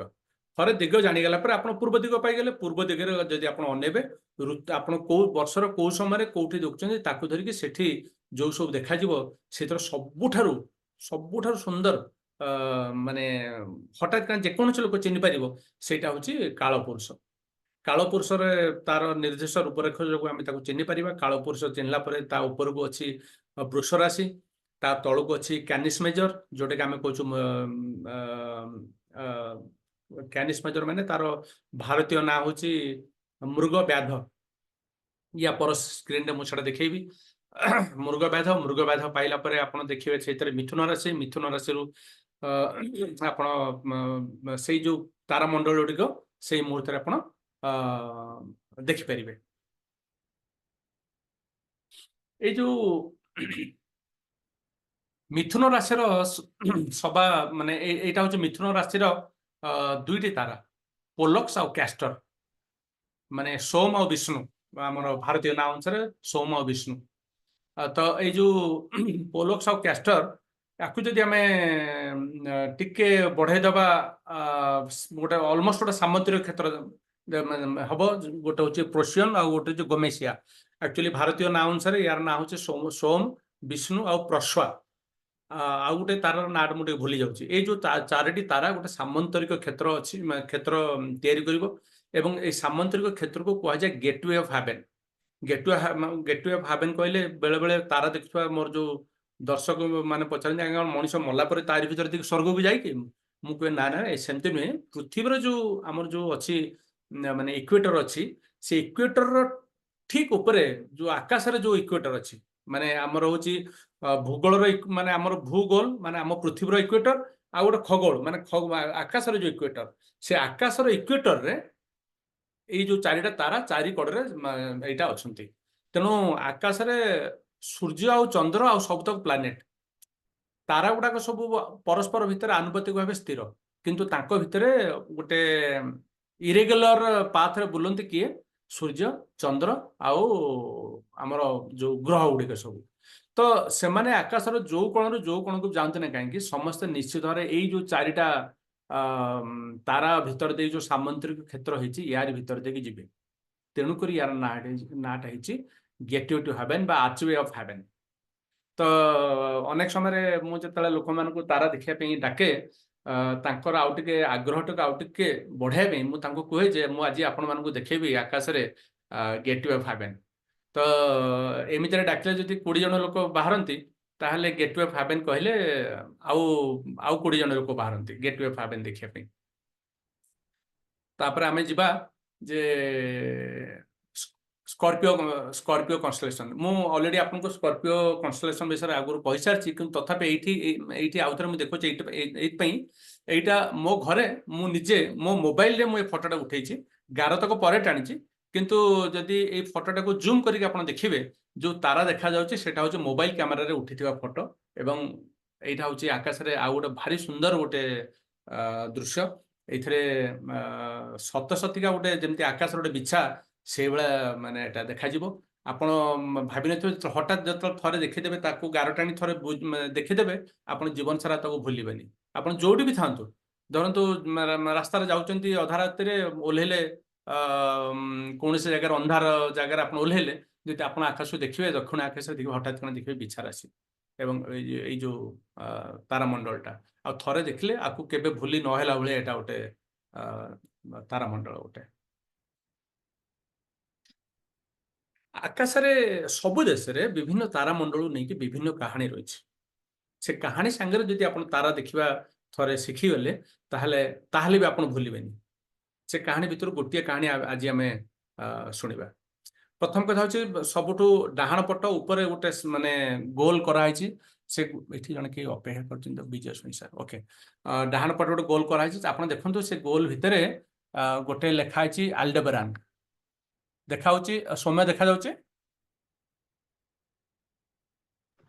आज्ञा आज्ञा ओके आल्डेबरान कहले एटा होची वृष राशि रो गोटे अंश विशेष वृष राशि रो गोटे अंश विशेष एवं ए जो आल्डेबरान होची नाटा किंतु ए जो पर्टिकुलर फॉर्मेशन टा देखा जाउची भी भलिया सेटा होची रोहिणी नक्षत्र बोली हम ताको कहूछु तेणु मन रही गला ए जो भी भलिया देखा जाउची सेटा होची रोहिणी नक्षत्र तापर आमे फेरबा मझिरे जो बड़ गोलटा अछि ए बड़ गोल भितर देखंतो गोटे तारामंडल एटा होची ओरायन कन्स्टलेशन आकु यूरोप रे कहा जाए ओरायन द हंटर किंतु आम भारतीय भाषा रे आमे ताको कहूछु कालपुरुष ए कालपुरुषर चारिकड़े चारिटा तारा अछि बिटलगिज आउ एटा होची बिटलगिज तापर एटा होची एनीवे से तारार ना गुड़ाक बिटलगिज साइफ तापरे बेलाट्रिक्स आरोटा कौन मोर मन पड़े एनीवे से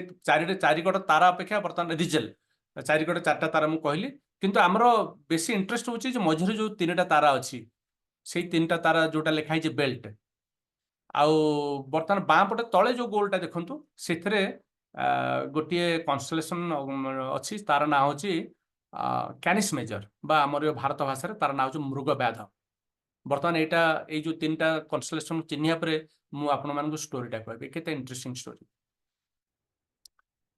आकाश रे जेतेबेले लेजर पॉइंटर रे जे तारा देखौथबो जेतेबेले ए सब तारा को देखि के आपण कहानी ते कहि देबो विश्वास करंतु आपण प्राय आपण भूलिबे नाही ए जो तीनटा कन्स्टलेशन को स्टोरीटा कोन ऊपर जो इंग्लिश रे भी भला देखा जाउची सेटा होची सरस्वती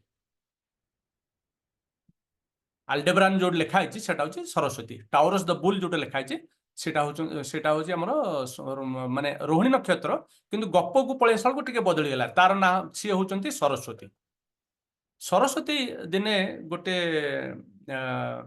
माने फुल ब्लूम्ड माने गोटे युवती हरिण बेसरे सी थरे चरुथिले एटा गोटे कहानी मु एटा खाली नैरेट करछि एटा मोर नुहे ए कहानीटी हमर तारा देखा संपर्कित कौन से शास्त्र रे लिपिबद्ध होइछि मझिरे जो देखा जाउछि जो ओरायन कन्स्टलेशन सी होचंती ब्रह्मा जेतले ए जो पूर्ण यौवना हरिणीटी को देखिले तांको मनरे गोटे भावना आसला सी गोटे अंडीरा हरिण रूप धरिकी से जो हरिणीटा को गोड़ेले जेतेबेले गोड़ेले देवता माने देखिले जे एटा बहुत बड़ अनर्थ हो तेणु से कौन कले गोटे मृग व्याध को पठेले किए ए कैनिस मेजर सभा तले जो बाँ पटे जो गोल्ड अच्छी जोटा लिखाई साइरस बा Canis measure the great dog कि आम भारतीय भाषा तार ना हूँ मृग व्याध मझीटा मृग को शिकार करने जो व्याध आसला ता ना हूँ मृग व्याध एवं ये मृग व्याध आसिकी गोटे बर्छा फोपाड़ा आप देखते जो कैनिस मेजर जो मनीष भाई गोटे चित्र कराई देखूँ ता बाँ पटे जो दीटा हाथ अच्छी ताकू जदि आपण लंबे देवे ए जो ଓରାଇନ୍ କନଷ୍ଟେଲେସନ ତିନୋଟି ତାରା ଯୋଉ ମାନେ ଯୋଉ ବେଲ୍ଟ ଷ୍ଟାର, ତ ଯଦି ଆପଣ ଦେଖିବେ ସତେକି ଇଏ ଗୋଟେ ବର୍ଷା ଫୋପାଡ଼ିଲା ଆଉ ସେ ବର୍ଷାଟା ଆସିକି ସେ ଯୋଉ ମୃଗ ଦେହରେ ଗଳିଗଲା। ତ ଏଇଟା ଏକଦମ ଜିଓମେଟ୍ରିକ ପ୍ରେସିସନରେ ତିଆରି ହେଇଛି। ମୁଁ କଥାଟା ଆପଣମାନେ ହୁଏତ ଫଲୋ କରିପାରିଥିବେ ନ କରିପାରିଥିବେ, ତେଣୁକରି ମୁଁ ଆଉ ଥରେ ରିପିଟ୍ କରୁଛି। ଏଇ ଯୋଉ ଓରାଇନ୍ କନଷ୍ଟେଲେସନଟାକୁ ଆପଣ ଭାବନ୍ତୁ ଗୋଟେ ମୃଗ ବୋଲି। ତାର ଯୋଉ ଚାରିକଡ଼ରେ ଚାରିଟା ଡଟ୍ ଅଛି ବା ତାରା ଅଛନ୍ତି, ସେମାନେ ହଉଛନ୍ତି ମୃଗର ଚାରିଟା ଗୋଡ଼। ଏବଂ ମୃଗଟାକୁ ଆମେ ତଳୁ ଦେଖୁଛୁ। ତଳୁ ଦେଖିଲେ ଆମକୁ ଟିକେ ବୁଝିବା ପାଇଁ ସୁବିଧା ହବ। ତ ଯୋଉ ଲେଖା ହେଇଛି ବିଟଲ ଗେଜ୍, ସେଇଟା ହଉଛି ଗୋଟେ ଗୋଡ଼। ଆଉ ଉପରେ ଲେଖା ହେଇଛି ହେଡ୍, ମାନେ ସେଇଟା ହଉଛି ମାନେ ହରିଣର ମୁଣ୍ଡ। ଆଉ ଯୋଉଟା ଲେଖା ହେଇଛି ସୋଲ୍ଡର, ସେଟା ଆମ ଭାରତୀୟ ଭାଷାରେ ସେଟା ହଉଛି ମୃଗର ଆଉ ଗୋଟେ ଗୋଡ଼। ମୃଗର ଆଉ ଯୋଉ 3 ନମ୍ବର 4 ନମ୍ବର ଗୋଡ଼ ଯୋଉଟା ଲେଖା ହେଇଛି ରିଜେଲ, ସେଇଟା ହଉଛି ଆଉ ଗୋଟେ ଗୋଡ଼। ଆଉ ଯୋଉଟା ଲେଖା ହେଇଛି ନି, ସେଟା ହଉଛି ଗୋଟେ ଗୋଡ଼। ମୃଗର ଚାରିଟା ଗୋଡ଼ ଜାଣିଲେ, ମୁଣ୍ଡ ଜାଣିଲେ। ବର୍ତ୍ତମାନ ଦେଖନ୍ତୁ ସୋଡ୍ ବୋଲି ଯୋଉ ଲେଖା ହେଇଛି, ସେଟା ହଉଛି ଆମର ହରିଣର ଲାଞ୍ଜ। ମାନେ ଆମେ ଗୋଟେ ହରିଣର ତଳୁ ଦେଖୁଛନ୍ତି। ମୁଣ୍ଡ ଦେଖିଲେ, ଚାରିଟା ଗୋଡ଼ ଦେଖିଲେ ଏବଂ ତା ଲାଞ୍ଜଟା ଦେଖିଲେ। ମଝିରେ ଯୋଉ 3ଟା ତାରା ଅଳ୍ପ ସମୟ ଭୁଲି ଯାଉଛୁ ସେ ତାରାଟା ସେଠି ଅଛି ବୋଲି। ତାପରେ ଆମେ ଆସିବା ମୃଗ ବ୍ୟାଧ ପାଖକୁ। କ୍ୟାନିସ୍ ମେଜର, ଯିଏ କି ହଉଛି ମୃଗ ବ୍ୟାଧର ମଝିରେ ତା ମୁଣ୍ଡ ଗୋଟେ ବଡ଼ ଡଟ୍ ଏବଂ ତାର ଦିପଟେ 2ଟା ହାତ ଅଛି। ତଳେ ଗାର ତିଆରି ହେଇକି ତାର 2ଟା ଗୋଡ଼ ଅଛି। ବର୍ତ୍ତମାନ ଦେଖନ୍ତୁ ସେ ଯୋଉ ହାତରେ ଗୋଟେ ତ୍ରିଭୁଜ ଭଳିଆ ଅଛି, ସେଇ ହାତରୁ ସିଏ ଗୋଟେ ବର୍ଷା ଫୋପାଡ଼ିଲା। କାହାକୁ? ଏଇ ଯୋଉ ହରିଣ ଉପରୁ ଫୋପାଡ଼ିଲା। ହରିଣ ଉପରକୁ ଯେତେବେଳେ ଫୋପାଡ଼ିଲା, ସେ ବର୍ଷାଟା ହଉଛି ଯୋଉ 3ଟା ଡଟ୍, ସିଏ ଆସିକି ସେ ଯୋଉ ହରିଣର ପେଟରେ ଗଳିଗଲା। ଏବଂ ହରିଣ ସେଠି, ଏଇ ଯୋଉ ଅଣ୍ଡେରା ହରିଣ ମାନେ ବ୍ରହ୍ମା, ସେ ସେଇଠି ତାଙ୍କର ମାନେ ସେ ଯୋଉ ପରସ୍ୟୁ କରୁଥିଲେ ଯୋଉ ମାଇ ହରିଣକୁ, ସେ ଷ୍ଟୋରିଟା ସେଠି ସରିଗଲା। ଏଇ ଯୋଉ ଷ୍ଟୋରି, ଏଥିରୁ ଆମେ 3ଟି କନଷ୍ଟେଲେସନକୁ ଆମେ ମନେ ରଖିପାରିବା। ଥରେ ଯଦି ଆମେ ଯୋଉ କାହାଣୀ ଶୁଣିବା, ତାହେଲେ ଆମେ ଏଇ ଯୋଉ 3ଟି କନଷ୍ଟେଲେସନକୁ ମନେ ରଖିପାରିବା। ଆକାଶରେ ସବୁ ତାରା ମଣ୍ଡଳକୁ ନେଇକି ଏମିତି କିଛି ନା କିଛି ଷ୍ଟୋରି ଅଛି। ଆମେ ଶୁଣିଛନ୍ତି ଆଣ୍ଡ୍ରୋମେଡାର ଭାରତୀୟ ନାଁ ହଉଛି ଦେବଯାନୀ। ଆଉ ମାନେ ସେଇ ଦେବଯାନୀ ତାଙ୍କର ସିଏ ଜଣେ ରାଜାଙ୍କ ଝିଅ। ସିଏ କିନ୍ତୁ ଜଣେ ଋଷି, ତାଙ୍କ ବାପା ଜଣେ ଋଷିଙ୍କ ଘରୁ ଆଶ୍ରମକୁ ଯାଇଥିଲା ବେଳେ ସିଏ ଋଷିଙ୍କର କନ୍ୟା ଯିଏ ଶର୍ମିଷ୍ଠା। ମୁଁ ଆଉଥରେ 2ଟା ସ୍ଲାଇଡ୍ ପଛକୁ ଫେରିବି ଗୋଟିଏ କଥା ଆଉଥରେ ବୁଝିବା ପାଇଁ। ସେ ଶର୍ମିଷ୍ଠା ଆଉ ଦେବଯାନୀ ସେମାନେ ପାଖାପାଖି ଅଛନ୍ତି। ଶର୍ମିଷ୍ଠା ଦେବଯାନୀଙ୍କ ଷ୍ଟୋରି ଆପଣ ଜାଣିଥିବେ, ଯେ ଯେହେତୁ ଦେବଯାନୀ ଶର୍ମିଷ୍ଠାଙ୍କୁ ମାନେ ଋଷିଙ୍କର ଝିଅ ହିସାବରେ କଣ ଟିକେ ବିଦ୍ରୂପ କଲେ ବୋଲି ଋଷି ତାଙ୍କୁ ଅଭିଶାପ ଦେଲେ। ଏବଂ ସେଇ ଯୋଉ ଅଭିଶାପ ପରେ ବର୍ତ୍ତମାନ ଆମେ ସେଇ ଦେବଯାନୀ ଆଉ ଶର୍ମିଷ୍ଠା 2 ଜଣଙ୍କୁ ଆମେ ଆକାଶରେ ଦେଖିପାରିବା। ଗୋଟେ ହେଲା ମାନେ ଶର୍ମିଷ୍ଠା ହଉଛି କ୍ୟାସିଓପିଆ ଆଉ ଦେବଯାନୀ ହଉଛି ଆଣ୍ଡ୍ରୋମେଡା। ଏ 2ଟା କନଷ୍ଟେଲେସନ ଅଛି ଆକାଶରେ।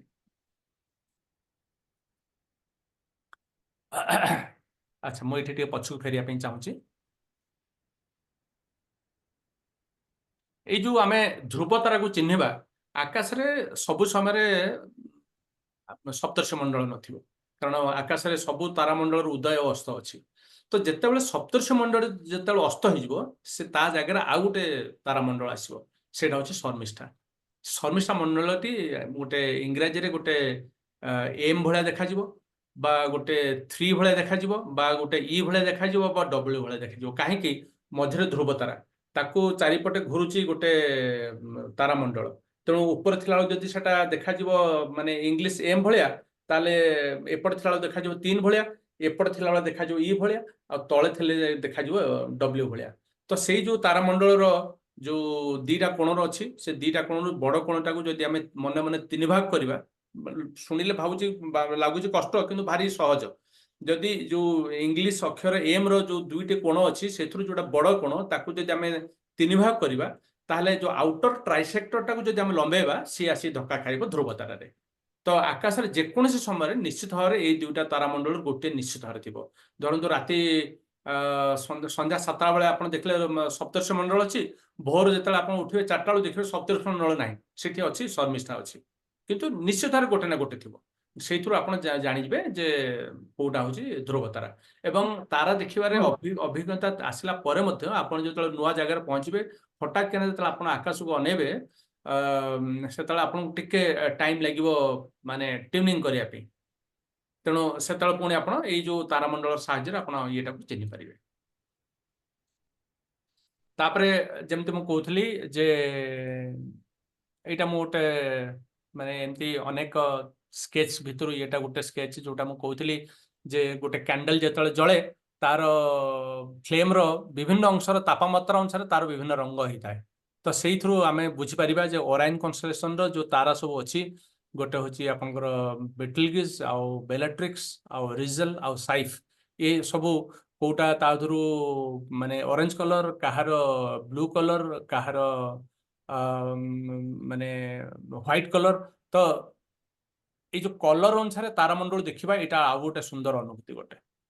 तापर आम आसवा आम ओडिशा को आमर ओडिशार जो ज्योतिर्विद सामंत चंद्रशेखर विषय सम्यक आलोचना करवा। आमर भारत में जो सब अच्छा तारा जो माने ज्योतिर्विद जो मैंने अच्छा आर्यभट्ट कहतु बराह मिहिर कहतु भास्कर कहतु ब्रह्मगुप्त कथा कहतु बा केरल रे सेमती किछि ये अच्छा ज्योतिर्विद अच्छा एमाने समस्ते they belong to a particular category of astronomers सेटा होचे नेकेड आई एस्ट्रोनॉमर। एवं से जो श्रृंखलार सर्वशेष नेकेड आई एस्ट्रोनॉमर होचंती सामंत चंद्रशेखर। जदियो सामंत चंद्रशेखर 1835 मसीह जन्म होते 1904 मसीह तिरोधान होता किंतु से समय गालिलियो तो केबेठारू बाहर कर सारी टेलीस्कोप किंतु सामंत चंद्रशेखर जन्म होते नयागड़ार खंडपड़ा जगार जोटा कि बहुत गोटे रिमोट अंचल था। तेणु सेठी बाहर दुनिया कौन होची से विषय कौन से खबर सेठी पहुंच नाला। तेणु टेलीस्कोप नामक एक जंत्र अच्छी जहाँ साहाय्य तारा मानू बा आकाशर जो ऑब्जेक्ट गुड़ा को आम स्टडी कर से तथ्य पठाणी सामंत पाखे नथिला। तेणु पठाणी सामंत ऑलमोस्ट जमते कहते रीइन्वेंटिंग द व्हील जहाँ सब मनीष ऑलरेडी जानी से पुणी नुआ कर सब तक कले कि से गोटे बहुत बड़ काम कले। से बड़ कामटी हूँ जे पठाणी सामंत पाखे जो जो ज्योतिर्विज्ञान संबंध में जहाँ भी पाखे पुस्तक थिला से जो सब कथा सब लिखाई जो सब तथ्य लिखाई जो सब गणना सब दि जाइथिला ताकू पठाणी सामंत जितेबाला देखिकी ताकू परीक्षा करने चाहिए से लिखित तथ्य को मैचिंग करके से ये करने चाहिए खोजिया चाहिए बा प्रमाण करने चाहिए देखिले जे से तालमेल रोनी एवं कौन से जिनस तालमेल रोना सी सेठू द्वंद्व पड़े। से द्वंद्व पड़ा पर सी कौन कले निजे सबू जिनसर गोटे माने जो त्रुटि जो सब त्रुटि सब संशोधन कले एवं से निजे सी तैयारी कले विभिन्न प्रकार जंत्र। तो ये सब जंत्र साहाय्य सी खाली आखिरे दिन पर दिन माने राति पर राति गवेषणा करी तांकर गोटे जहाँ तांकर सिद्धांत ताकू से सिद्धांत दर्पण बोली गोटे बही लिखिले एवं से जो सिद्धांत दर्पण माने बही जो सब सी सब लिखिगले ताकू सी एक भी कहले जे ये भी सबुदिन सत्य माने ये ही रहिबो नै माने एथिर भी आसीबो माने त्रुटि सब आसीबो आगो को। तार कारण बहुत सिंपल देखंतु आमर पृथ्वीर उत्तर मेरु उपर जेमती गोटे तारा अछि ध्रुव तारा दक्षिण मेरु उपर कौन तारा ना जदियो यही प्रसंग में सेटार आवश्यकता ना खाली आपको जनवाई कहली दक्षिण मेरु उपर कौन सेमती मेरु उपर तारा बोली किसी गोटे ना केवल उत्तर मेरु उपर आमर सौभाग्यवशत ध्रुव तारा बोली गोटे तारा अच्छी। तेबे आपण मैंने जो मैंने पिलादिन नटु बुले थे आपड़ जानी नटु जो बुली बुली बुलवाटा शेष हो आसे ता भीतर शक्ति शेष आसे नटुटा एमती तार अक्षटा एमती बुले एमती बुले माने सेटा कहते कौन माने ओबल। अच्छा नटुर से जो बुल सेमती ओबल करुवा नटुर जब आम गोटे एक्सिस टाणा से एक्सिसटा भी बुल एमती तेणु पृथ्वी से भाया घुरुवा गोटे नटु भाया तार जो अक्ष सी भी ओबल किंतु माने ये आसो समय गणना आम मनीष जीवन को जड़े मनीष बंचुची धरतु 70 वर्ष बंचुची ତ ଆମ ପାଇଁ ସେଇଟା ଲାଗୁଛି ଯେ ସେଟା ସ୍ଥିର ଅଛି ବୋଲି, କିନ୍ତୁ ପ୍ରତ୍ୟେକ 26,000 ବର୍ଷରେ ଏଇ ଯୋଉ ଆମର ଯୋଉ ପୃଥିବୀରେ ଯୋଉ ଘୁରୁଥିବା ଅକ୍ଷ ସେ କିଛି ବାଟେ ଘୁଞ୍ଚି ଯାଉଛି, ଏବଂ କିଛି ଯେତେବେଳେ ଘୁଞ୍ଚି ଯାଉଛି, ଯେତେବେଳେ ଆଜି ଯୋଉଟାକୁ ଆମେ ଧ୍ରୁବତାରା ବୋଲି କହୁଛନ୍ତି ସେଇଟା ଠିକ ଘୁରୁଥିବା ଅକ୍ଷ ଉପରେ ରହିବ ନାହିଁ। ଯେତେବେଳେ ଘୁରୁଥିବା ଅକ୍ଷ ଉପରେ ରହିବ ନାହିଁ, ତ ସେତେବେଳେ ଏଇ ଯୋଉ ତାରା ମାନଙ୍କୁ ନେଇକି ଆମେ ଯେତେ ସବୁ ଗଣନା କରିଛନ୍ତି, ଯେତେ ସବୁ ତଥ୍ୟ ସବୁ ବାହାର କରିଛନ୍ତି, ସବୁତକ ଟିକେ ଟିକେ ଭୁଲ ହେଇଯିବ। ତେଣୁ ତାକୁ କରେକ୍ସନ ଦରକାର। ତେଣୁ ପଠାଣି ସାମନ୍ତ ଯୋଉ କରେକ୍ସନ କଲେ, ଶତାବ୍ଦୀ ତଳର ଯୋଉ ସବୁ ସିଦ୍ଧାନ୍ତ ସବୁ ଥିଲା, ସବୁ ସେଥିରେ ଏଇଭଳି କିଛି ସବୁ ତ୍ରୁଟି ସବୁ ଥିଲା, ଯୋଉଟା କି ଇଏ ପଠାଣି ସାମନ୍ତ ଆମର ସିଏ ଦୃକ୍ସିତ, ମାନେ ନିଜେ ଦେଖିଲେ, ପରଖିଲେ ଏବଂ ବାରମ୍ବାର ପରୀକ୍ଷା କଲେ, ତାପରେ ସେଟାକୁ ସେ ସତ୍ୟ ହିସାବରେ ତାକୁ ସଂଶୋଧନ ହିସାବରେ ଲିପିବଦ୍ଧ କଲେ, ଏବଂ ସେଟା କୁହାଯାଏ ଦୃକ୍ସିତ। ଆକ୍ଚୁଆଲି ସେଇଟା ଗୋଟେ ସାଇଣ୍ଟିଫିକ ପ୍ରୋସିଜିଓର, ଏବଂ ସେଇଥିପାଇଁ ପଠାଣି ସାମନ୍ତଙ୍କୁ ଆମେ କହୁଛନ୍ତି ଯେ ସିଏ ହଉଛନ୍ତି ପୋଜିସନାଲ ଆଷ୍ଟ୍ରୋନମର। ପଠାଣି ସାମନ୍ତଙ୍କର ଯୋଉ ଗଣନା ସେଟା କେତେ ଦୂର ଠିକ, ସେଟା ପରୀକ୍ଷା ହେଇଗଲା, ଗୋଟିଏ ସୁନ୍ଦର ଅବକାଶ ତାଙ୍କୁ ମିଳିଲା 1868 ମସିହାରେ। 18 ଅଗଷ୍ଟ 1868 ମସିହାରେ ଗୋଟେ ସମ୍ପୂର୍ଣ୍ଣ ସୂର୍ଯ୍ୟ ପରାଗ ଆସିଲା। ସେତେବେଳେ ଓଡ଼ିଶାରେ କଲିକତାରୁ ପ୍ରକାଶିତ ହେଉଥିବା କିଛି ପଞ୍ଜିକାର ପ୍ରଚଳନ ଥିଲା, ଏବଂ ସେଇ ଯୋଉ ପଞ୍ଜିକାରେ ଯୋଉଟାକି ମୁଁ ଲେଖିଛି ବେଙ୍ଗାଲୀ ପଞ୍ଜିକା, ଯାହା ହଉ ସେଟା କଲିକତାରୁ ପ୍ରକାଶିତ ପଞ୍ଜିକା, ସେଥିରେ ସୂର୍ଯ୍ୟ ପରାଗର ଆରମ୍ଭ ସମୟ ଦିଆଯାଇଥିଲା 10ଟା। ମୁଁ କଣ ଭୁଲି ଯାଇଛି ଏଠି ଲେଖିବା ପାଇଁ ଏକ୍ଜାକ୍ଟ ଟାଇମିଂଟା। ଆଉ ପଠାଣି ସାମନ୍ତଙ୍କର ଯୋଉ କାଲକୁଲେସନ, ତାକୁ ବେଶ କରିକି ସେତେବେଳେ ଗୋଟେ ନୂଆ କରି ଗୋଟେ ପଞ୍ଜିକା ବାହାରିଲା, ସେଟା ହଉଛି ଉତ୍କଳ ପଞ୍ଜିକା। ଉତ୍କଳ ପଞ୍ଜିକାରେ ପଠାଣି ସାମନ୍ତଙ୍କର ଟାଇମିଂ ଥିଲା 8:29, ସକାଳ 8:29, ଆଉ ପରାଗର ଶେଷ ଥିଲା 11:46 ସକାଳ। ତ ଖଣ୍ଡପଡ଼ାରେ ପଠାଣି ସାମନ୍ତ, ଆଉ କଟକରେ ଗୌରୀଶଙ୍କର ଯୋଉ ପ୍ରେସରେ ଗୌରୀଶଙ୍କର ରାୟ, ସେମାନେ ଘଣ୍ଟା ହାତରେ ଘଣ୍ଟା ଧରି ଅପେକ୍ଷା କରିଛନ୍ତି ଯେ କେତେବେଳେ ସୂର୍ଯ୍ୟ ପରାଗ ପ୍ରକୃତରେ ଆରମ୍ଭ ହବ ଏବଂ କେତେବେଳେ ସରିବ, ଆମେ ସେଟାକୁ ଇଏ କରିବା, ମାନେ କ୍ରସ୍ ଚେକ୍ କରିବା। ତ ଆକ୍ଚୁଆଲି ସୂର୍ଯ୍ୟ ପରାଗ ଆରମ୍ଭ ହେଲା 8:47, ସକାଳ 8:47, ଯୋଉଟା କି ମାନେ ପଠାଣି ସାମନ୍ତଙ୍କର ଗଣନା ସାଙ୍ଗରେ ପ୍ରାୟ ମେଳ ଖାଇଯାଉଛି। ଅଥଚ ଏଇ ଯୋଉ କଲିକତାର ଯୋଉ ପଞ୍ଜିକାଟି ପ୍ରକାଶିତ ହୋଇଥିଲା, ତା ସାଙ୍ଗରେ କୌଣସି ତାଳମେଳ ନାହିଁ। ସେମିତି ଯୋଉ ସରିଲା ପଠାଣି ପ୍ରକୃତରେ ସରିଲା 11:32ରେ, ଆଉ ପଠାଣି ସାମନ୍ତଙ୍କର କାଲକୁଲେସନ ଅନୁସାରେ ସେଟା ହଉଥିଲା 11:46।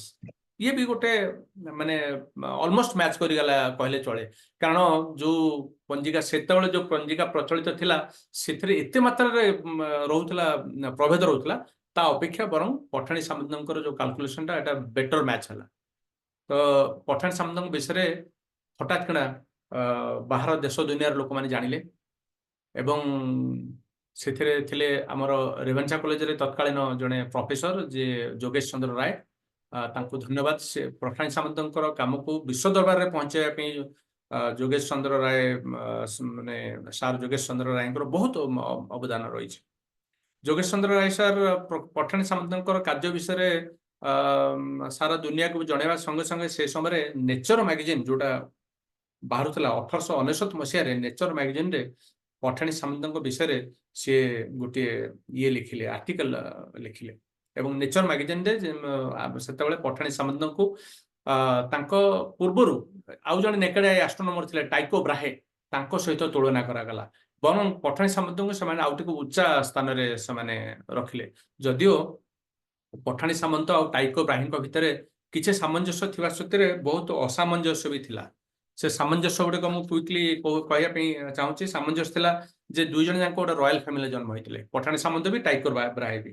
ପ୍ଲସ୍ ଦୁଇ ଜଣ ଯାଙ୍କର ଆର୍ଲି ଏଜୁକେସନ ସେତେବେଳେ ଗୋଟେ ଭାଷାରେ ହେଇଥିଲା, ମାନେ ଟାଇକୋ ବ୍ରାହେଙ୍କର ଲାଟିନରେ ଆଉ ପଠାଣି ସାମନ୍ତଙ୍କର ସଂସ୍କୃତରେ। ଆଉ